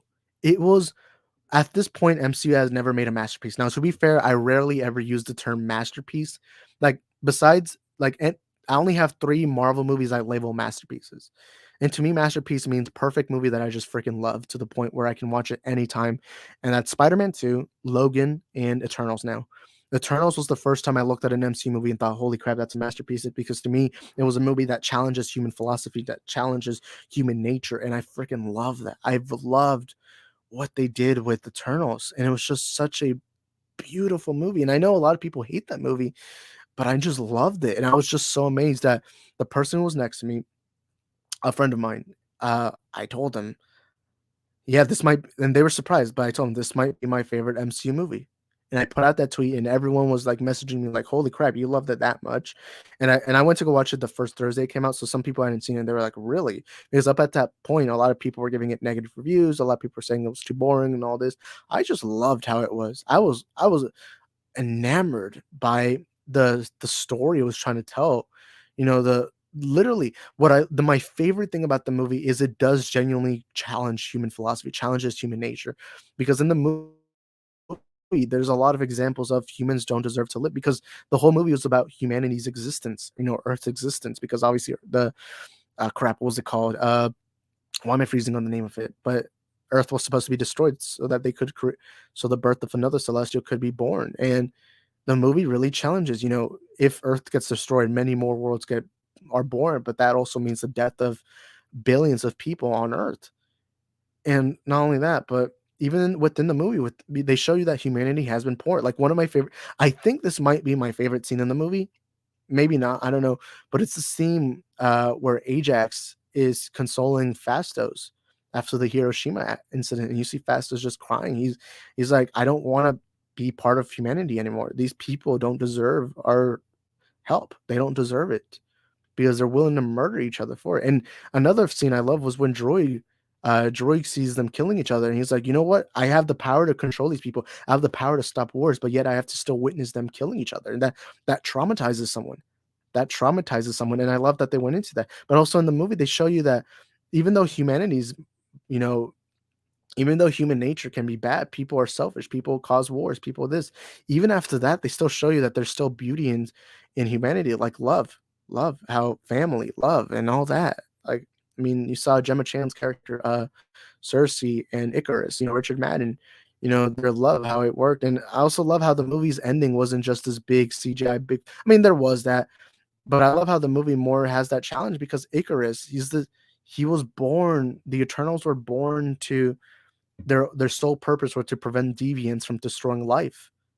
But now their master's telling them that this world has to end. And don't worry, you're all gonna still exist after this, but it just goes into this very big ethical dilemma. And I love how, Icarus, he was like, no, we gotta do this. This was our job, this is our duty, this is what we were brought for. And also the birth of the Celestial, and I forgot the Celestial's name, will cause the birth of many more worlds, not just this one. And I love that. That's what I love so much. After Eternals, we got the Hawkeye series. Now the Hawkeye series, I like the Christmas vibe. I liked it all, but uh, but the series had like two episodes I didn't like. I like the Kate Bishop character, but I'll admit that first episode was not good for at least the Kate Bishop character. I felt like they made her a little too spoiledish, because literally her problem feels like, oh, my mom my mom paused my bank account or something like that. And I don't know, I just didn't like the character all that much, at least at first. But then I started liking her. You do see her emotional side. Also like Jeremy Renner as Hawkeye. I like the series. It's definitely not in the best category, but I like the Hawkeye series. I quite enjoyed it. Then after we got Spider-Man No Way Home. Of course, that was the movie I was most excited for. Of course, the tease of Tobey Maguire and Andrew Garfield. The tease of Tobey Maguire and Andrew Garfield all being in this movie. And of course it delivered. It was amazing. I really love this movie for what it did. Now the first 20 minutes I did not first 20 minutes, the first 10 minutes, I didn't like how overly comedic they were trying to be. Tiamat. There we go. I need to start writing notes when I do streams, because sometimes I forget things. I'm a very forgetting person. But thank you, Zaid. We got the three Spider-Man, and we got their villains returning. We, of course, had the return of Alfred Molina's Doc Ock, Willem Dafoe's Green Goblin, Jamie Foxx's Electro. We had so much, and it was just amazing. It was fan service at its finest, basically. And it was just amazing. And after that, we got the Moon Knight series. Yeah, we got Moon Knight.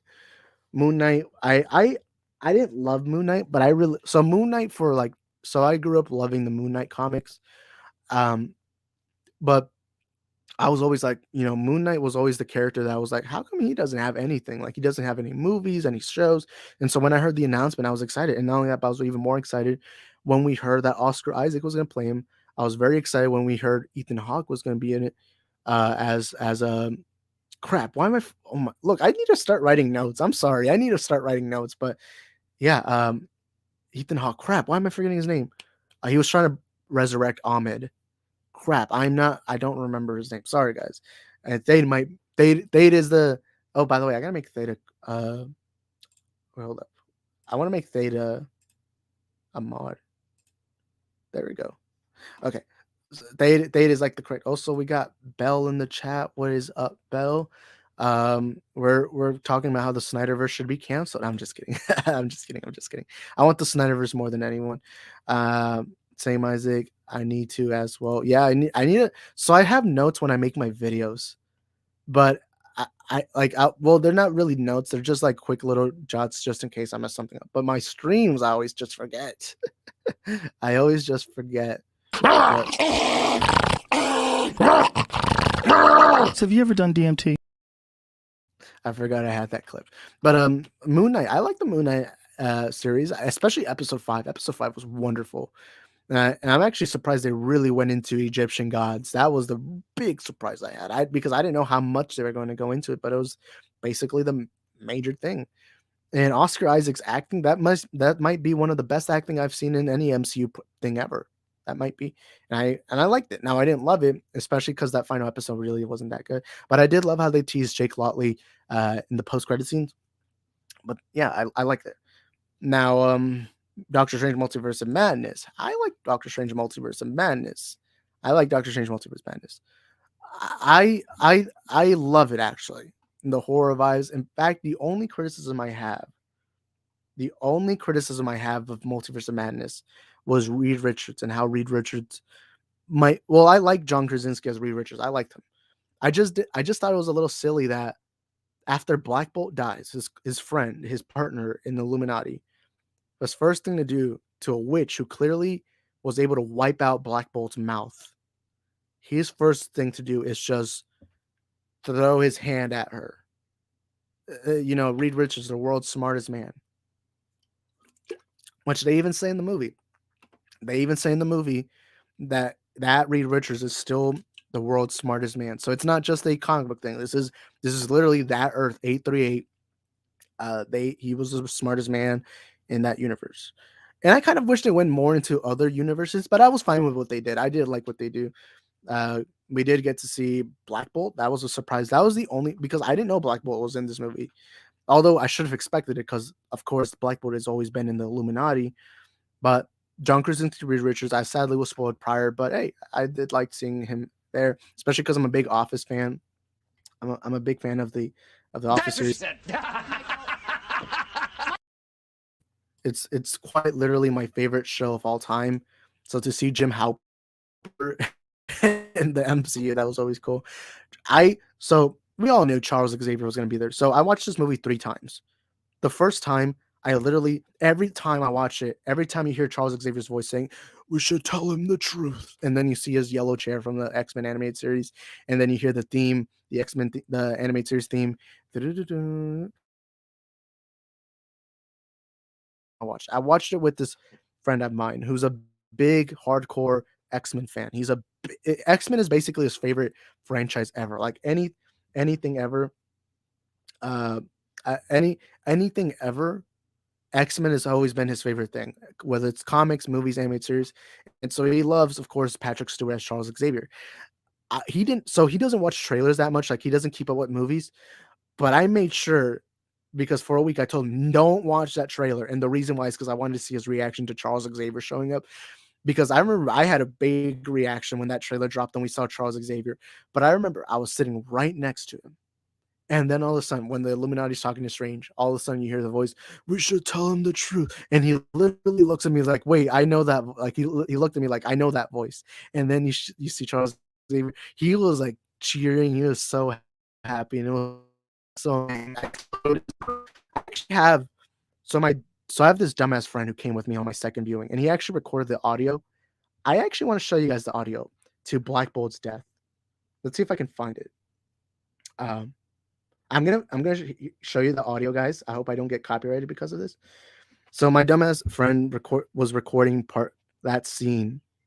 By the way, I'm never going to the movies with him, but hey, he still gave me this footage of when Black Bolt's death happens. So I'm gonna put out this audio. Just listen to how the theater reacted when Black Bolt dies. Wanda, Okay. Black Bolt could destroy you with one whisper from his mouth. What mouth?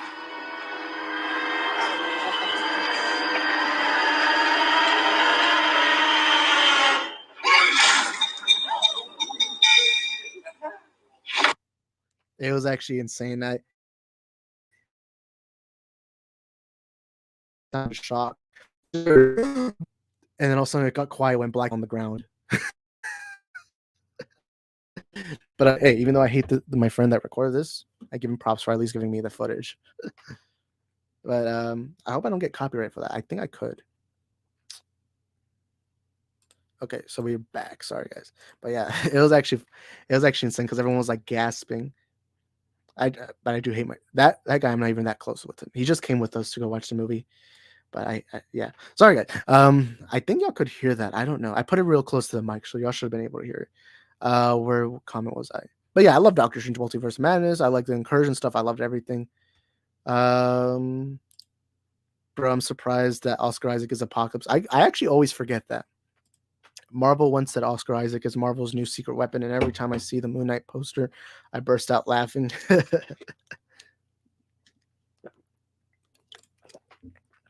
Sorry guys, I need to drink some water.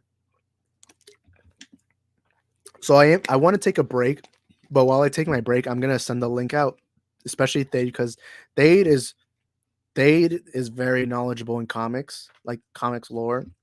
Like if you let him speak for 5 minutes, you'll know what I'm talking about. But I think I'm gonna take a break for a while, and I'm gonna let people come on.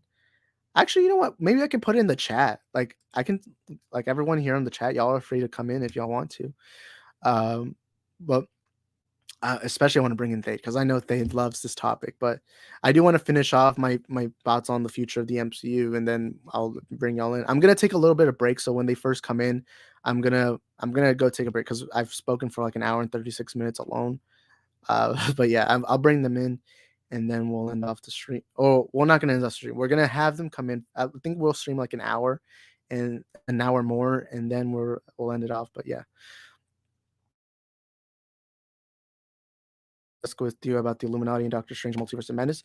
I know a lot of people don't like how the Illuminati were done. I loved it because at the end of the day, they're just variant versions. I think it's set to me. What I loved about it is it set up that Wanda was incredibly powerful to the point where the leader of the Avengers, the leader of the Fantastic Four, the leader of the Inhumans, the leader of the X-Men couldn't take her on. Also, I love that scene.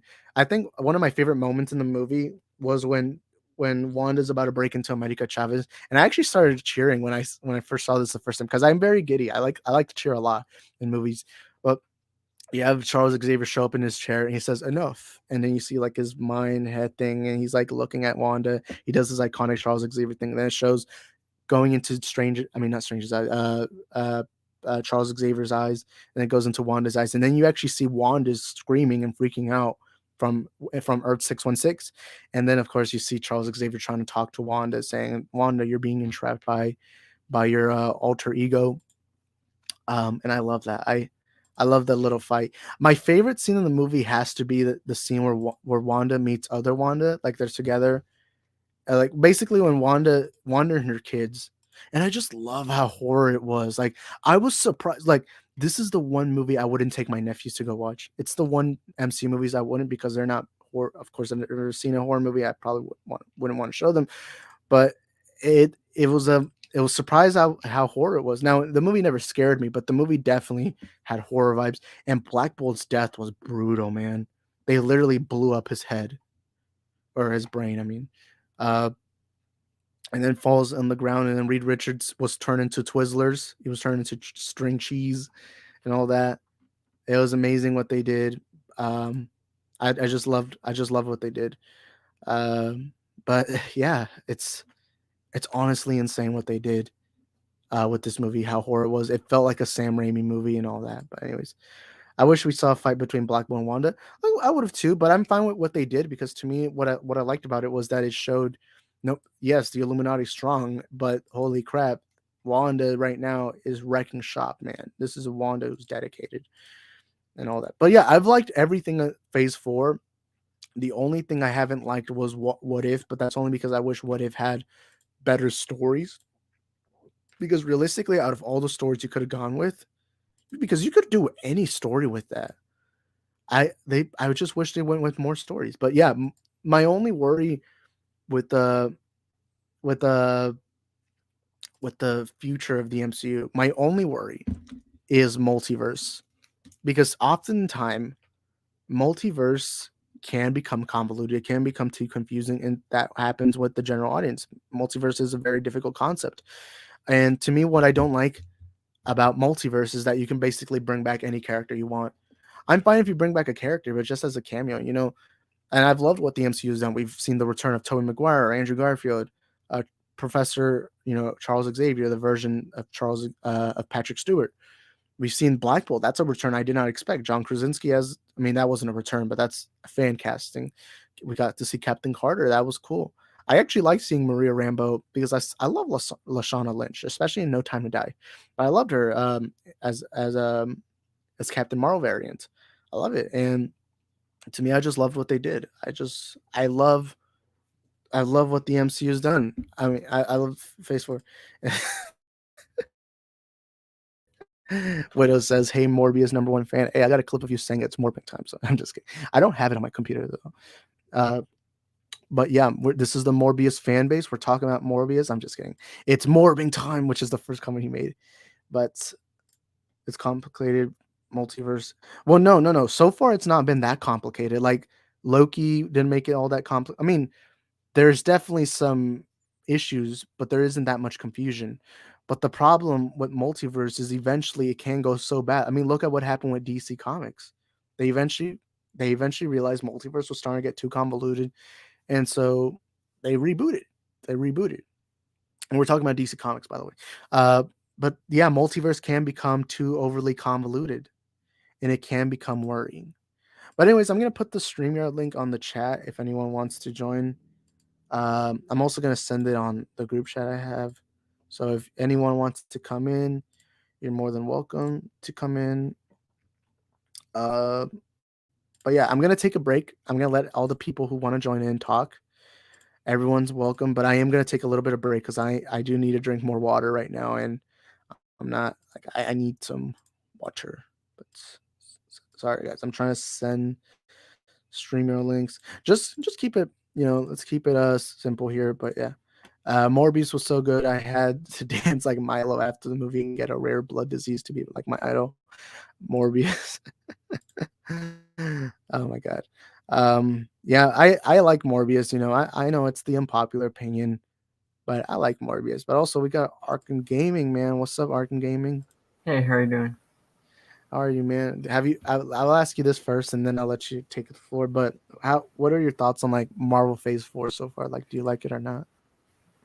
I like some of it, but like I'm just not like I like the movies. I'm just not a fan of the TV shows. Like the TV shows are subpar, if I have to be honest. Like I like WandaVision.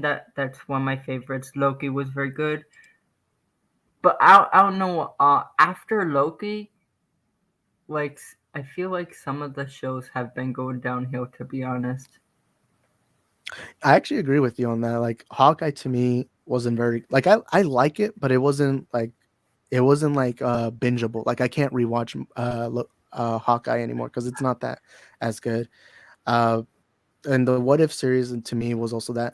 And one thing I'm worried about is that it seems like Marvel, what they're doing in their series is that they're going to tease a villain for the second to last episode and then just have one big fight at the end.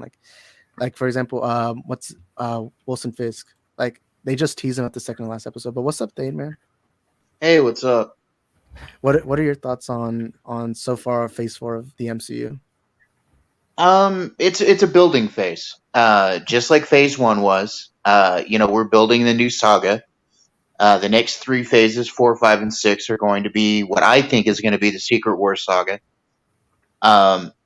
It's a building phase, and a lot of people are upset because they don't see the pattern yet, and you're not meant to at this point. People who know. People who don't, you're going to see eventually. Just give it some time. Building phase, like I said. So, I mean, honestly, I see where it's going. I know that we're heading towards Secret Wars. They mentioned the incursions. They mentioned stuff of that nature. So, like, we're heading towards Secret Wars. Now, it's not going to be exactly like they did in the comics. It's going to involve Kang, most likely. But I mean, above all else, it's a building phase, and that's what we've got going on right now with Phase 4. Yeah, I just hope the quality of it doesn't drop, because I notice a lot of the quality from the shows are dropping, and I'm concerned about the movies.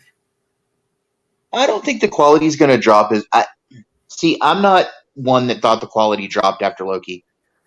I think that maybe expectations were a little high. I honestly, whereas some people didn't like What If, I loved it. Some of the stories could have been a little stronger. They could have done so much more, but we've got second season of What If coming. We've got second season of Loki coming. We've got second season of Moon Knight coming. So all of these things are going to be built on. Like, I just feel like the writing with the Disney Plus shows were very strong with WandaVision and Loki, but the other shows weren't as strong. Like, I feel like some of them are probably rushed and stuff like that. Like, I don't like I'm happy that She-Hulk is getting more episodes. Like, I think it was 8 or 9. I'm happy with that. Like, a lot of the problems with, I would say, the Disney Plus shows is this 6-episode limit. Like, they should do where not just don't do limit with episodes. You should do dependent on what you're writing about. You can make it 6 episodes. You can make it 8 episodes. Like, you just shouldn't limit yourself to that little amount. And I feel Well, it is okay. So it is difficult to tell a story in 6 episodes. So I do agree with that. I think that 9 to 10 episodes is a better limit. I believe She-Hulk's going to have 9 episodes. But I think Marvel's starting to learn that. I think Marvel's starting to see that they need a little bit more time to tell a story.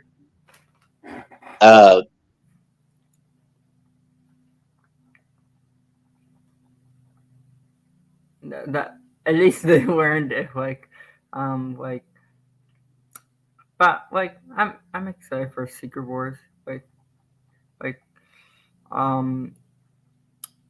which version of Secret Wars do you think they're gonna tell? 2015, because they mentioned the incursions.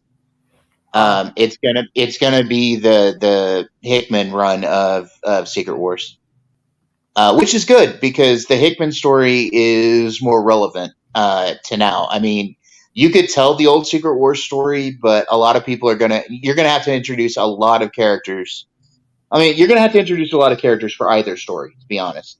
But you're gonna have to bring up the Beyonders if you want to do the original story, and that's gonna be a little out there. Honestly, I think the new, I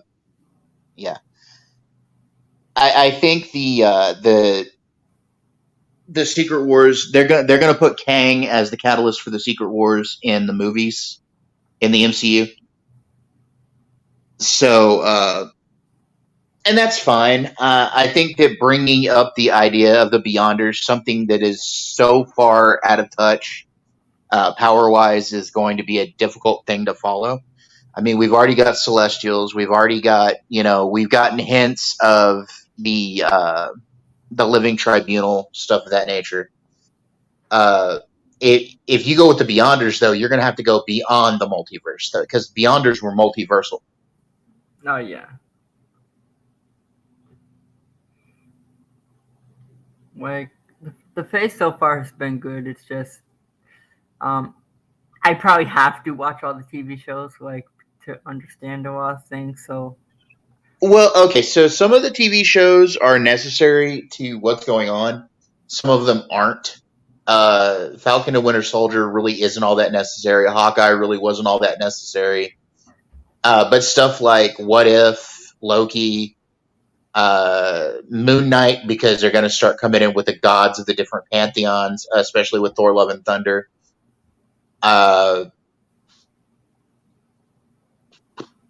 WandaVision was important to Multiverse of Madness somewhat. But things like I said, Falcon and Winter Soldier and Hawkeye, those are just kind of street level stuff. And the thing about this phase, and the thing about this saga that's coming up is they're going to kind of do cosmic stuff, but they're also going to do a lot of street level stuff. So you're going to have kind of like two different levels to what the MCU is doing right now. Whereas all of the Infinity Saga was cosmic, this one not so much. It's going to be kind of half down the middle. Okay. Do you think, because I know a lot of people have this point, do you think by August they'll kind of fix the CGI with She-Hulk? I know a lot of people don't. Yes. We talked about this in Chris's stream earlier. The thing with the CGI is, and Marvel's notorious for this, they'll put out a trailer and the CGI won't be finished. They have 3 months before the show hits Disney Plus.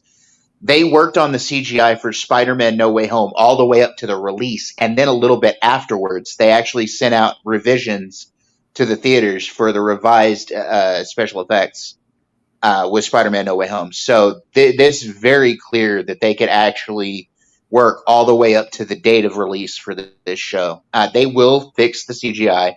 It's a little wonky, but they'll fix it. So does She-Hulk takes after Endgame, or because I see like Hulk doesn't have that burnt arm or anything like that. So like, how are they gonna explain? How did his arm get fixed or something like that? I think we're going to find out. I think we might find out some of that in the She-Hulk episode, the She-Hulk show. I think that we're going to get some idea of even how he ended up being his regular self in Shangchi. The timeline's a little off right now. Like some of these shows, the timeline of these shows and these movies is not exactly in order. It's not exactly linear. So you're going to have to, they just released, in fact, today, they released some information about how the timeline, what goes where with the movies and the shows. So I think we're going to find out what exactly happened with him. Okay. With Hulk, do you think we will get back to the, like, I know this is like Smart Hulk, I think Smart Hulk and stuff like that. I know a lot of people have been speculating that like we will get eventually back to the old Hulk eventually. Do you think that'll happen? I think, well, okay, so in the comic books, a lot of the time Hulk went back and forth. So, you know, we're gonna have Smart Hulk for a while, but I think the Savage Hulk will come back. Real quick, I want to answer Antonio's question in the chat. I actually like Secret Wars, both of them. Secret Invasion was cool. I like that storyline, but I prefer Secret Wars to Secret Invasion, just to answer your question there. But yeah, like, so Hulk's gonna go back and forth. You know, we had years in the comic books with Hulk where he was Joe Fixit, which was the Gray Hulk. We had years where he was Professor Hulk. We had years where he was the Savage Hulk. Now, of course, he's the Immortal Hulk. You're going to get a lot of Morbius is love, Morbius is life. That's hilarious. But you're gonna get back and forths with Hulk a lot of the time. Yeah, like I'm not minding it right now. I just hope they show the progression, how he gets to like the Savage Hulk again. But like, I'm pretty excited. I'm pretty excited for phase. I think it's phase 4. Yeah, we're in phase 4. Some things, I have nitpicks here and there, but it's good so far. Like not everything's gonna have a perfect. Not every I would say every movie's gonna be perfect, but like I do have my favorites in the Phase Four so far. Well, look, you're going to have hits and misses all over. Okay, Yeah. you're not everything's going to hit, not everything's going to miss. Uh, yes, Antonio, the Ultimate Universe was awesome, and yes, Spider-Man did carry Miles Morales carried that universe quite a bit. Um, Jonathan Hickman, I have to say, is probably the best. Like, if you're having problems with a comic run, Jonathan Hickman can fix it. He's brought, he brought. He did good with Fantastic Four. He did good with the Avengers. He revitalized the X-Men with the new Dawn of X stuff now. Uh, I mean, a lot of like Jonathan Hickman does some good work or did some good work in the comics. I'm not sure what he's doing at the moment. I don't recall. But like the new X-Men run for over the last like 3 years has been really good. That started with House of X and Powers of 10. Of course, Hickman's Fantastic Four was amazing. Hickman's Adventures was amazing. Uh, there's a lot of good stuff that Jonathan Hickman did, and some of the storylines it seems now they're starting to take from some stuff that he did. I'm really interested to see what the MCU does with Fantastic Four. I know that's going to be the final movie of Phase Four. As for Phase 5, I think we're going to get a whole lot more supernatural content. Blade comes in Phase 5. I believe we're probably going to see a Ghost Rider in Phase 5. I'm excited for Ghost Rider. Like, Of course, this Werewolf by Night, we're going to get Blade and Elsa Bloodstone, and that comes out in October. We're going to get a whole lot of like good stuff coming. But we're also going to have some mid-level or meh level stuff, yeah. I'm looking forward to What If Season 2. I think there's a lot of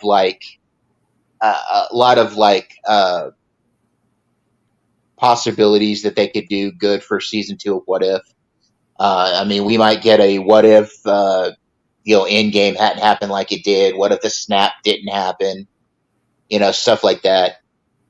I just think that the future's bright for Marvel right now. Yeah, I agree. I just didn't like what if like it was just like I would say my complaint what if is this is like you can like with this is like animation and stuff like that. You have like full reign on what stories you can tell. But I feel like could have told, I would say, more stories that never happened or something like that. It's like what if and stuff like that. And like I kind of felt like it was just like I understand that they use some of their movies as like what if this happened and stuff like that.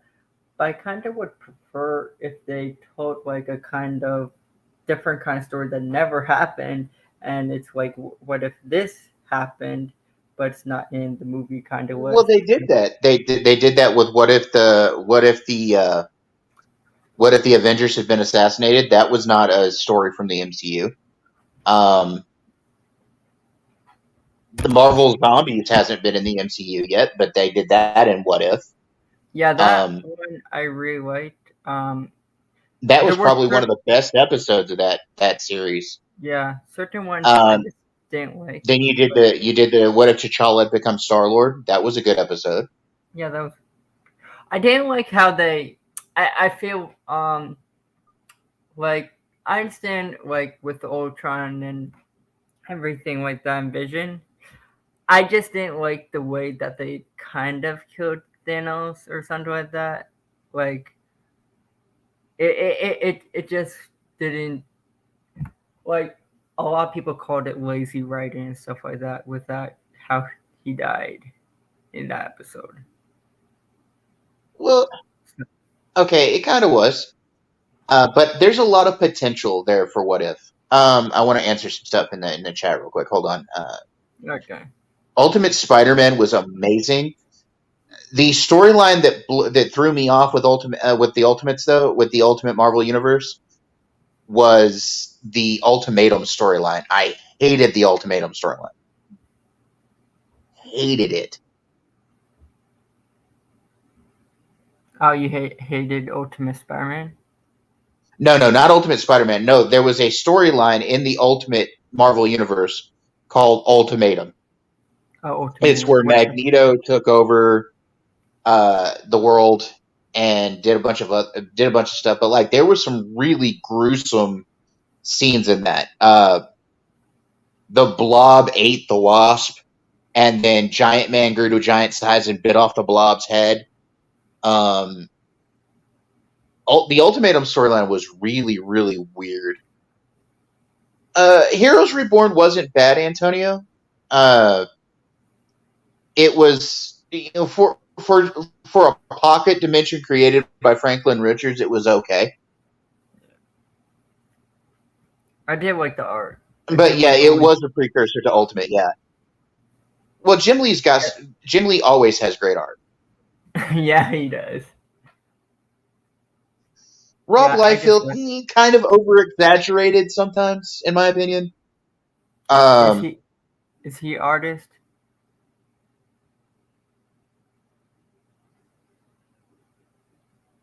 Oh, who are you talking about, Ashley? You talking about Yellow Jacket?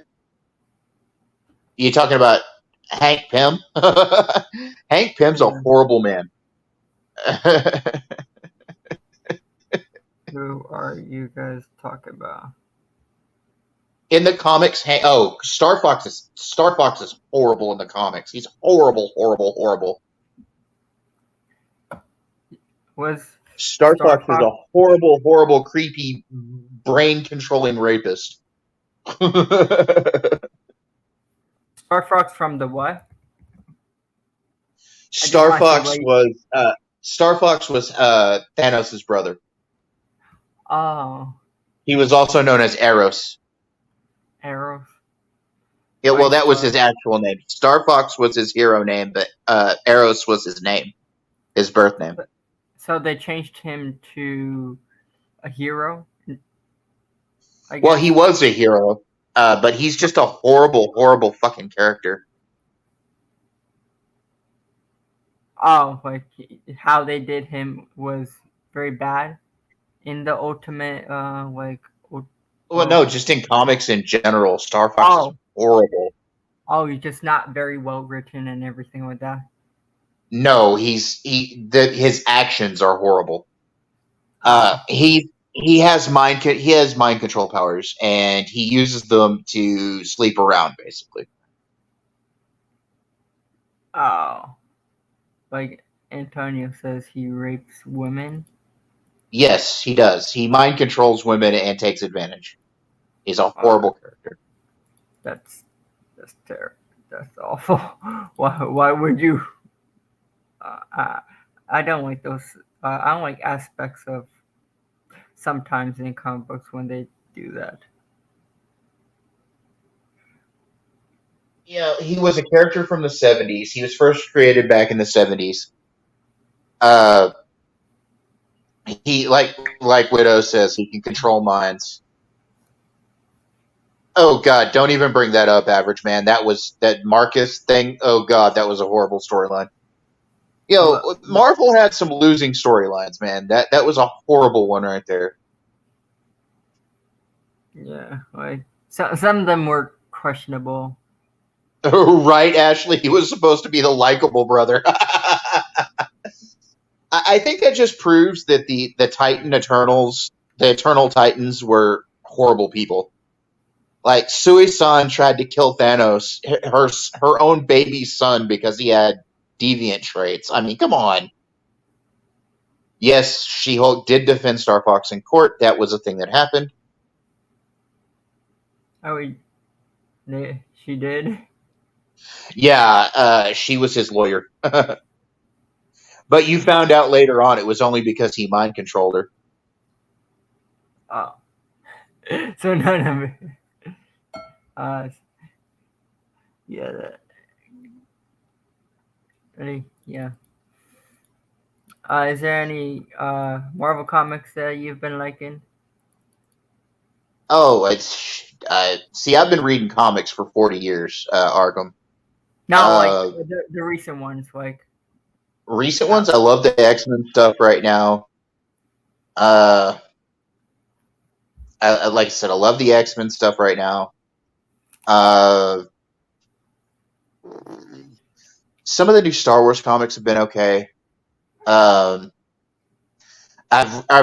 been really kind of keeping away from DC here lately, but then again, I haven't always been a really good DC fan, so uh, mostly just been reading X-Men stuff lately.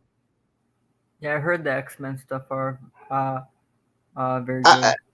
so Ashley, what do you think about the death of Doctor Strange? Is it a good series? Is it a good story or what?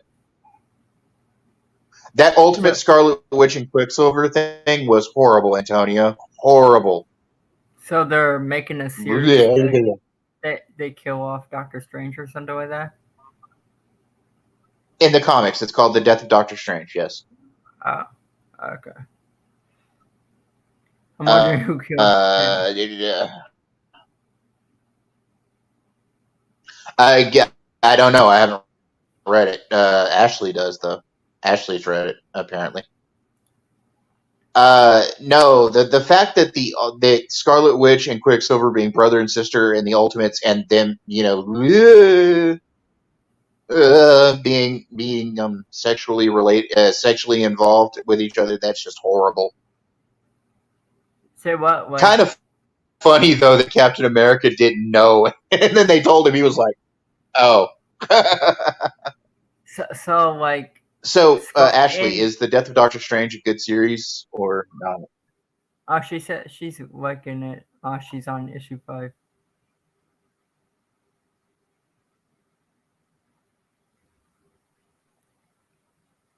Oh, okay, okay. You said you liked it. All right, cool. No, I don't think Nova will be in Guardians 3. But I do know that we're getting Adam Warlock. Do you think they'll Will Poulter's introduce? playing Adam Warlock, and we're getting him in Guardians 3. When do you think they'll introduce Nova?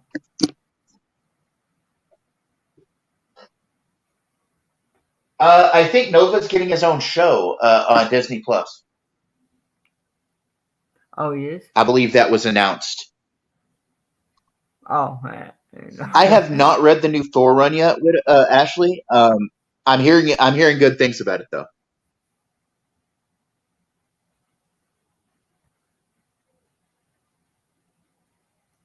Are you excited for what is it called? Um, the new Thor movie? What are your impressions on it? Love and Thunder looks like it's going to be great. I'm going to enjoy every minute of it, to be honest. That would be cool if Angela popped up, Average Man, but I don't think it's going to happen. I mean, it'd be neat though.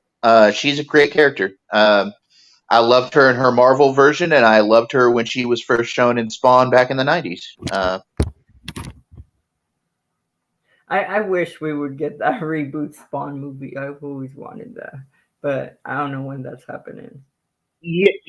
He's working on it, but McFarlane's a bit of a prick, and it has to be perfect before he wants to put it out. So he's not getting what he wants just yet, and so it's going to be a while. But I it's going to would happen want, eventually. yeah, I would want a perfect Spawn movie, to be honest. Like, Well, the thing about Spawn, and I talked about this with somebody else at one at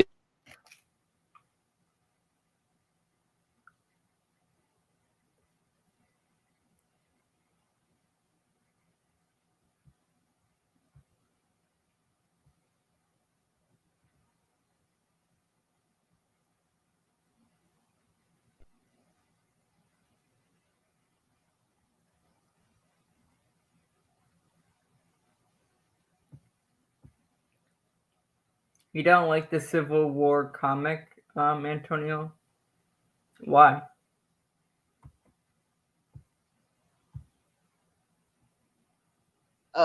Civil War story in the comic books was not that great of a story.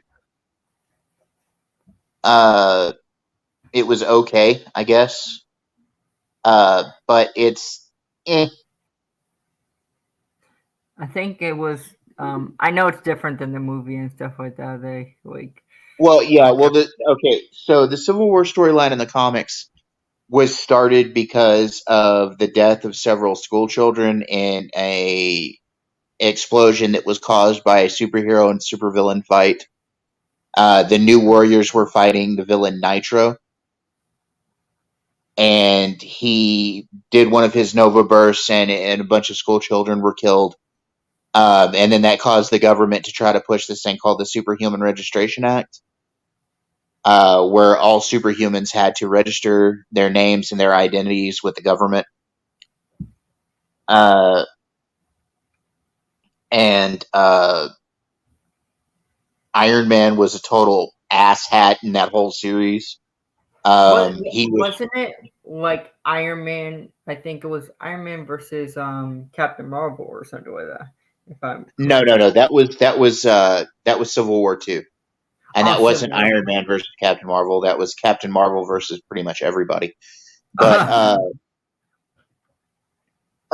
Civil War 1 though was involving the two factions. The storyline in the movies was kind of similar to the story in the comics. The only difference is the Superhuman Registration Act and the reason for it. Cap thought that that they shouldn't have to register. Iron Man was pushing everybody to register, which actually ended up resulting in the 50 States Initiative and a bunch of different little superhero teams starting.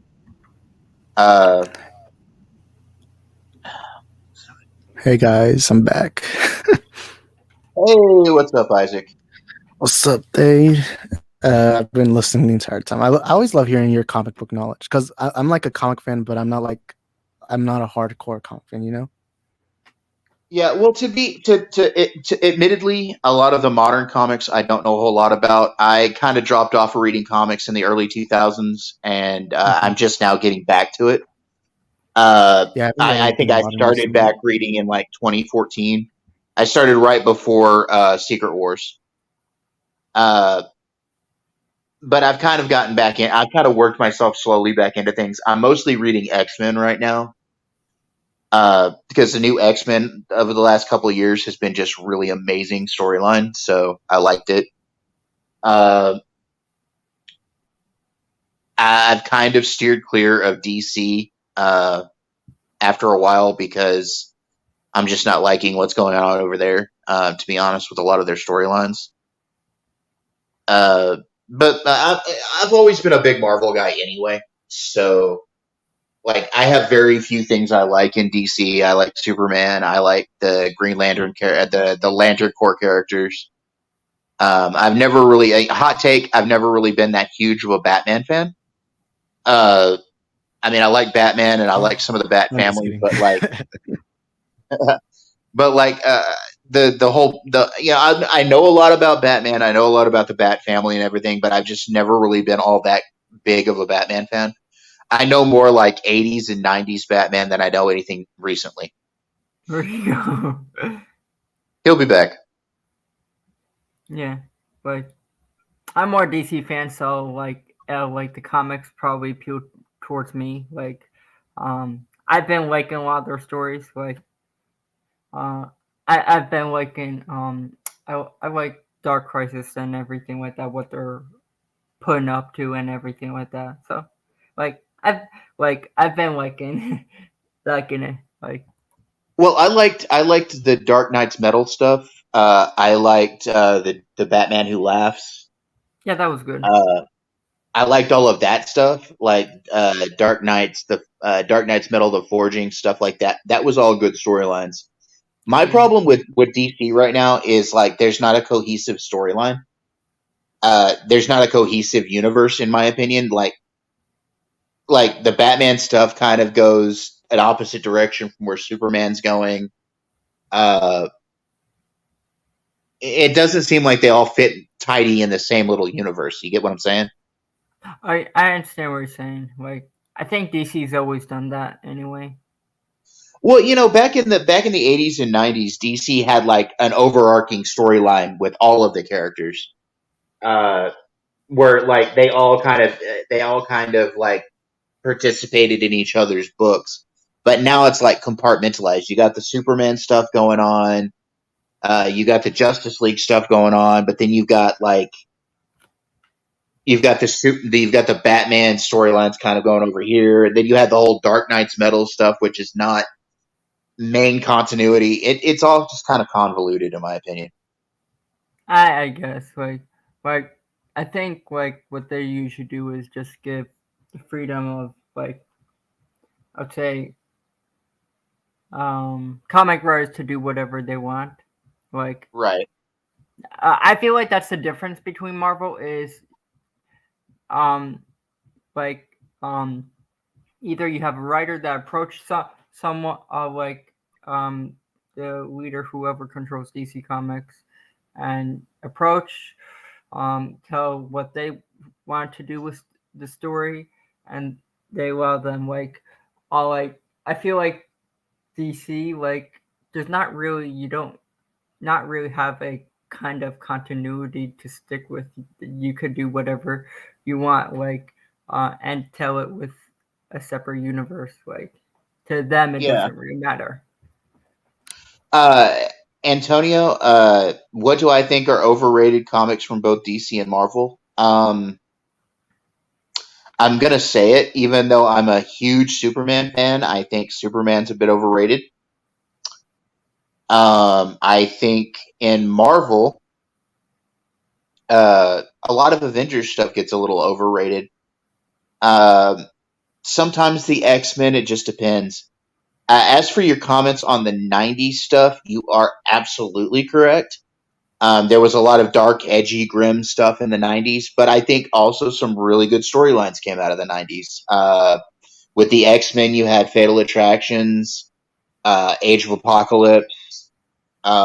With Superman, you had Death of Superman, Funeral for a Friend, Reign of the Supermen. With Batman, you had Nightfall and Night Quest.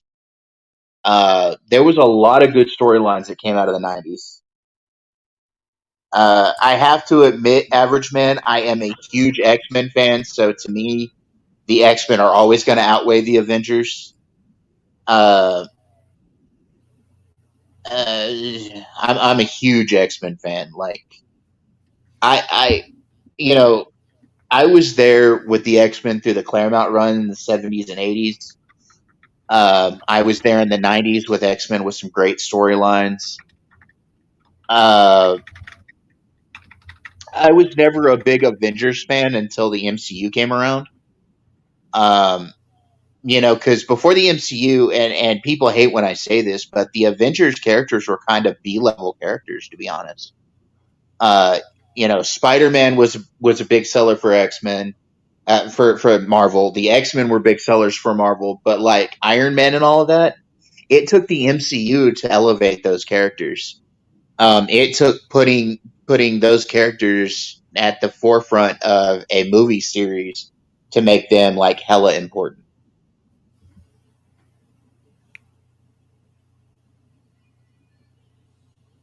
Yeah, I do remember that, Antonio. Wonder Woman was a biker for a while. Yeah, that's true. Boob suit, window, Sue Storm. Yep. She did have a cleavage window in her suit for a while during the 90s.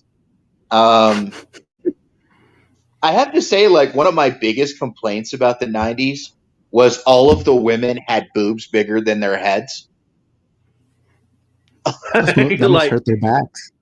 they were way over exaggerated, and I'm a straight guy saying that they were way over exaggerated in the 90s. Rob Liefeld was part of the people to blame for that. He always over exaggerated the women's breasts. He always over exaggerated hips. He always over exaggerated like the shoulder pads on costumes and stuff. God, if you look at the X Force comics in the '90s when Rob Liefeld was drawing X Force, all of the characters had over exaggerated shoulder pads on their costumes, large guns, uh, like just it was all over exaggerated. The art was questionable a lot of the time. Okay, so the Wolverine thing happened after his adamantium was ripped out. Uh, Sabretooth was huge. You're right. Barbie heroes. You're right, Ashley. Perfectly right. Rob Liefeld was horrible, man. The only good thing Rob Liefeld really gave us was Deadpool. Deadpool was amazing, and that came out of Rob Liefeld. Uh, yeah, Wolverine had no nose. Yeah, you're right. It's because when the adamantium was ripped out of his body, it caused a secondary mutation, and he went feral for quite a long time. And for some reason, he went feral and lost his nose, which did make a lot of sense. But hey, uh,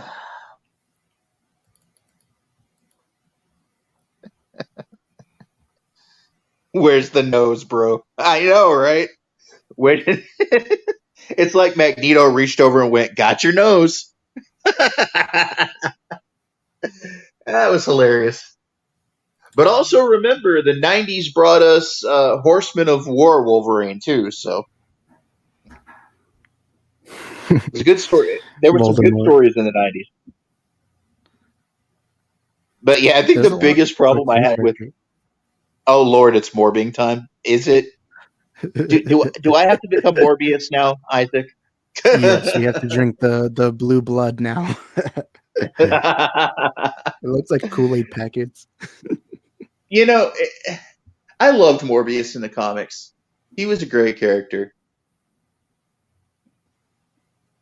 I think my biggest loves in Marvel were Spider-Man and the X-Men. Though I will say, and this goes back to something Antonio asked me a minute ago, I think Spider-Man was overrated a bit in Marvel Comics too. Mine, the comics I read most were the Batman ones and the Spider-Man ones. So that just gives you an example that I didn't really like I'm not like the hardcore fan. Like just recently I for the first time read Civil War, which was like a year ago, I believe. Uh, Yeah. but yeah, the Batman, Spider-Man ones. Well, the first ever comic I read was the Fantastic Four one, and that's only because I had a friend of mine who only had like Fantastic Four comics, and I was just like reading them, and that was like the first time I ever read them. I was like really young. Yeah.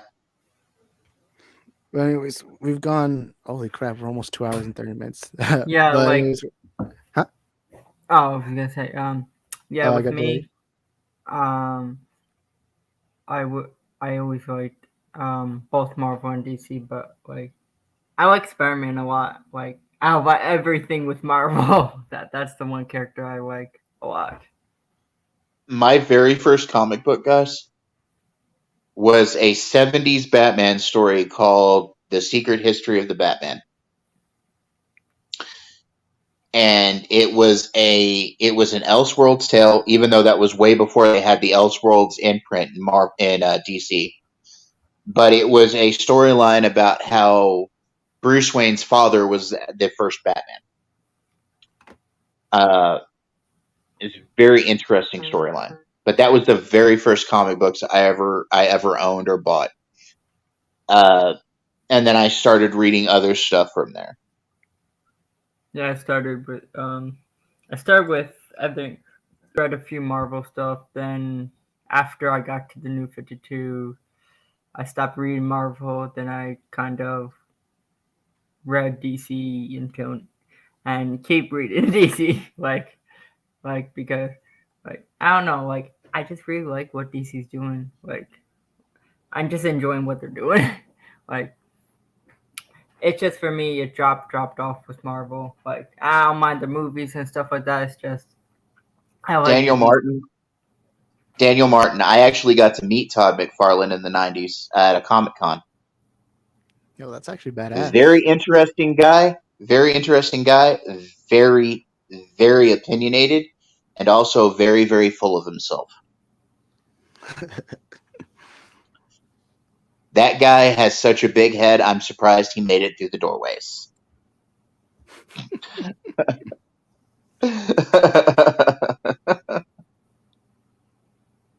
No, The Crossing happened in the 90s, Daniel Martin. And The Crossing was a horrible storyline, in my opinion. Yeah, well, I gotta end the stream in a minute, so thank you, All right, Thade. go ahead, Thank you, man. Arkham Okay. Gaming. How long have we gone? Almost 2 hours and 30 minutes. But yeah, thank you guys for. Sorry if I was gone for a while. I was just my voice was dead for a while. It's okay, Um, man. You did a lot of talking there. yeah, but thank you guys Isaac, for. Yeah, it would be really cool if you and I get together and do maybe a comic book stream at some point. yeah, that would be fun.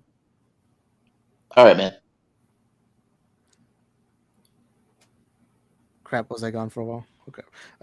Anyways, thank you guys for being here. Thank you to the entire chat for being here, and thank you especially to Thade and Arkham Gaming who held down the fort. Thank you guys for being here, and I'll see y'all. I don't have an actual set for stream next time I stream. Bye, guys. See ya. Night, y'all.